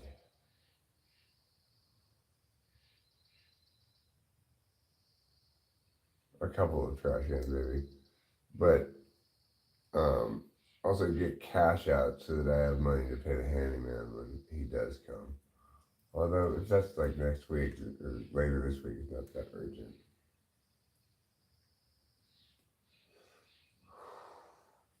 I could also always have Rachel write him a check, and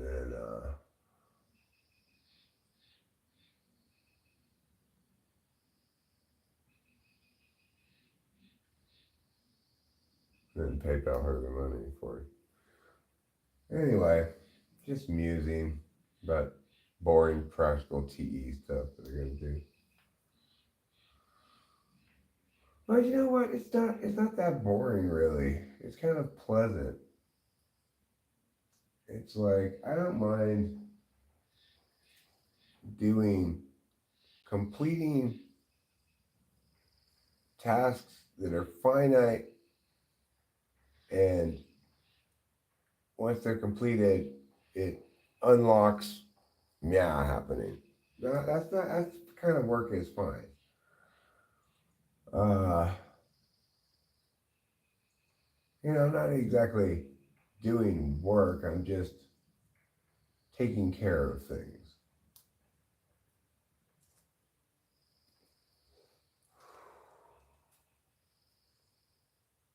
Like hiring that guy to do work is not me doing work, but it feels like me doing work. It's like it's not stuff I want to be doing, dealing with that stuff exactly, but I kind of do want to be dealing with it because it's kind of satisfying. It'll be satisfying once we get it up and running. We'll go to the county, do our application, probably get on that fairly ASAP because even though the house is not ready to be inspected, well, actually, I don't know how, it probably isn't a very long inspection process here in Mariposa. Not that many places, not that many houses here, and probably be pretty quick. But I'll go talk to them if I go into town today. Thanks to Winston's mom's putting of that thing. Winston's mom, if you're still here, you get a wonder point for putting that Mariposa thing. I appreciate that. The stuff about running the vacation rental. That was helpful.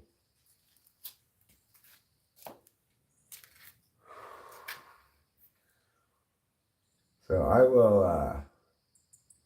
will go talk to them about that, like how I get permitted for that.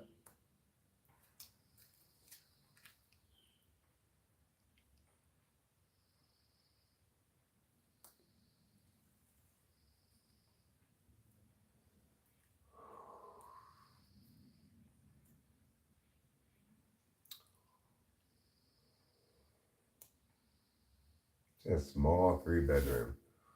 I'm a little worried about people trying to cram 6 people into there. I don't know if that's going to happen a lot or not. I guess it'll happen sometime.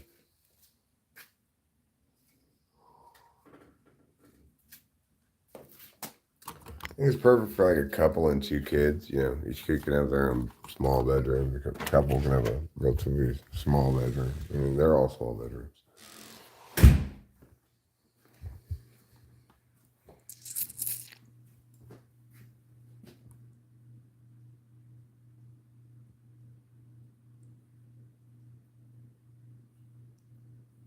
You know what, Peter? That dustpan is the ideal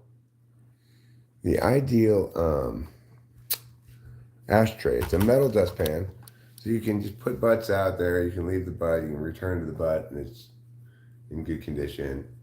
It doesn't Wunderpoint. Yeah, the Germans call them Wunderpoints, but I pronounce them Wunderpoints. Um,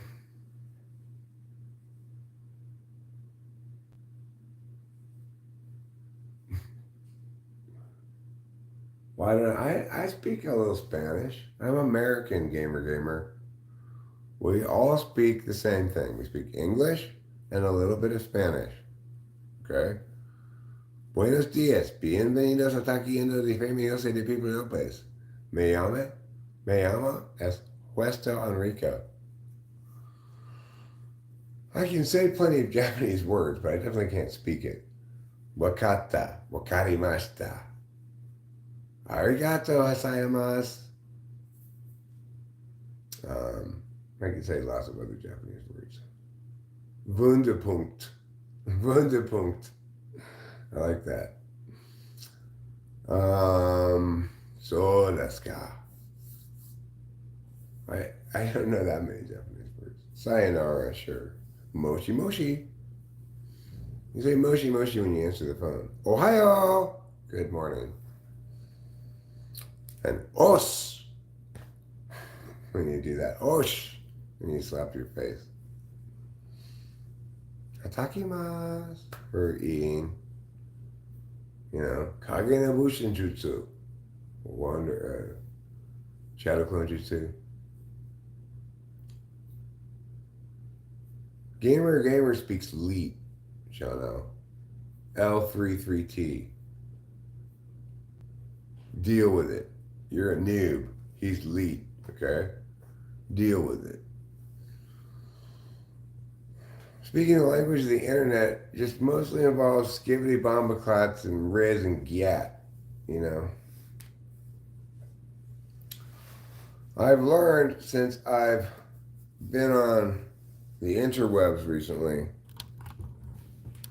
that I may have the world's best. Yeah. Oh, just one web now? Does that sound like a weeb? I'm an otaku. I'm not a weeb.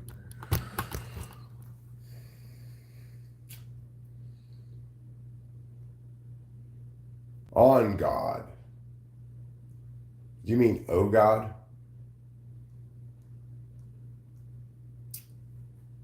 Or are you currently standing on God?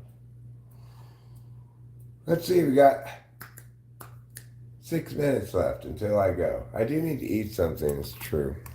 I'll tell you what I'm going to eat, though. I'm going to cheat on the eat. Actually, I'll have a donut. I'm going to make good time happy. Good time will be happy if I have a donut.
Coffee.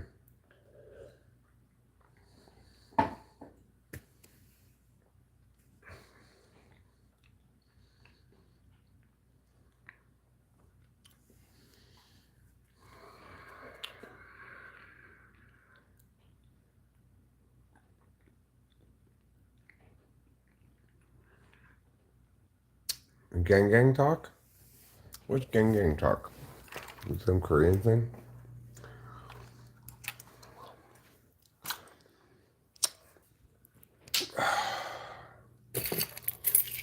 I don't need those keys. I need these keys. I guess I'll bring my wallet.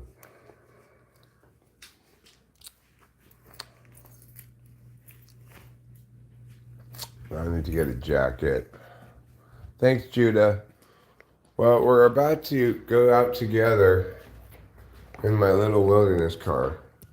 But we're only going to go as far as the top of the driveway, at which point I'll end the stream because I'm going to run out of Wi-Fi. So we're going to have an exciting ending to this. What I'm looking for is my jacket.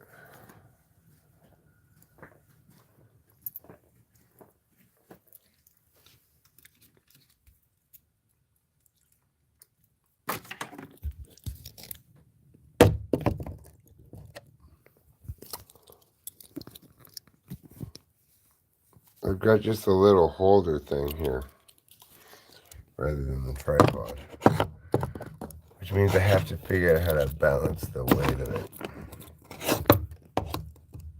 There. Okay.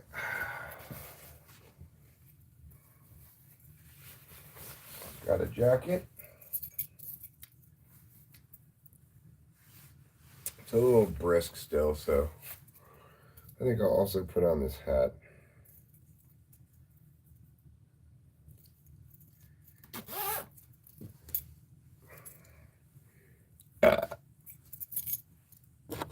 Oh.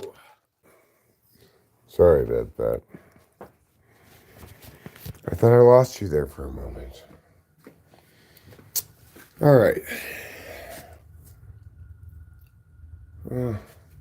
What time is it exactly? Is my watch really that slow? It is 9:44. My watch is quite slow. I wonder if it's running out of batteries or something. I had this fixed. You guys messed it up. Guys. There. I set my watch. I must have reset it wrong when I changed it to the new time. There, that's better. Which arm does this go on? Left arm.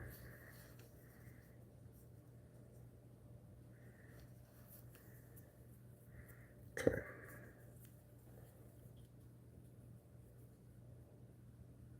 I don't think I need my wallet, but I do have it.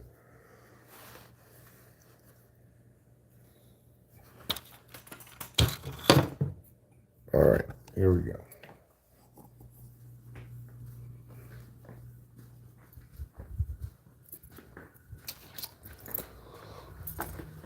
What I need, though, is that phone number.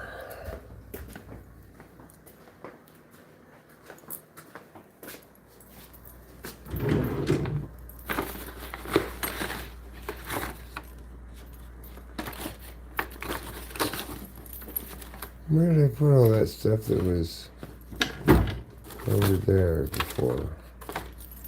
God damn it. Where did I put that?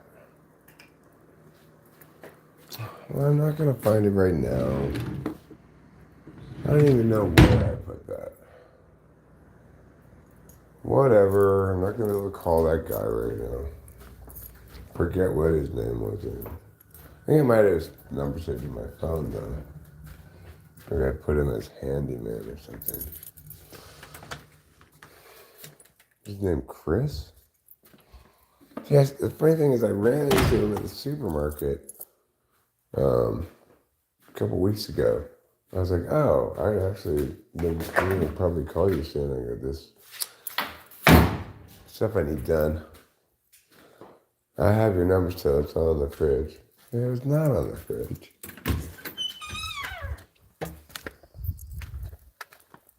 That's all right. I could find it. It just would take it's going to take a little doing to find it, probably.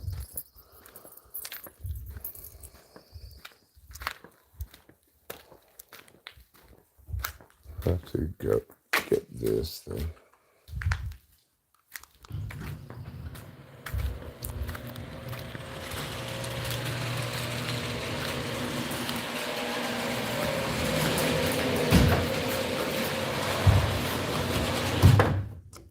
that there. That's where that goes.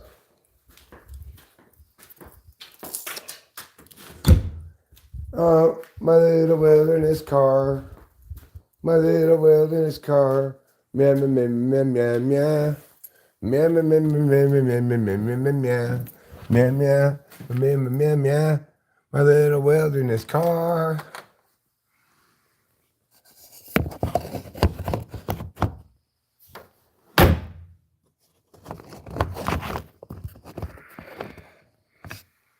Okay.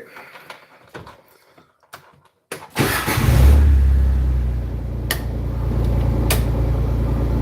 that there. Put this seatbelt on. Because if you don't have your seatbelt on in this little car and you go over 5 miles an hour, it goes boop, boop, boop. It doesn't want you to drive without your seatbelt on. It's like, mind your own business, little car. That's alright. I don't mean to talk harshly to you, little wilderness car. You know I love you.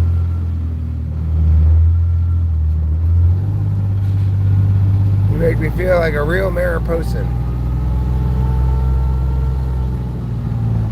Alright, this is where we say goodbye. Because I don't want to just disconnect. I want to end it. I'll see you later.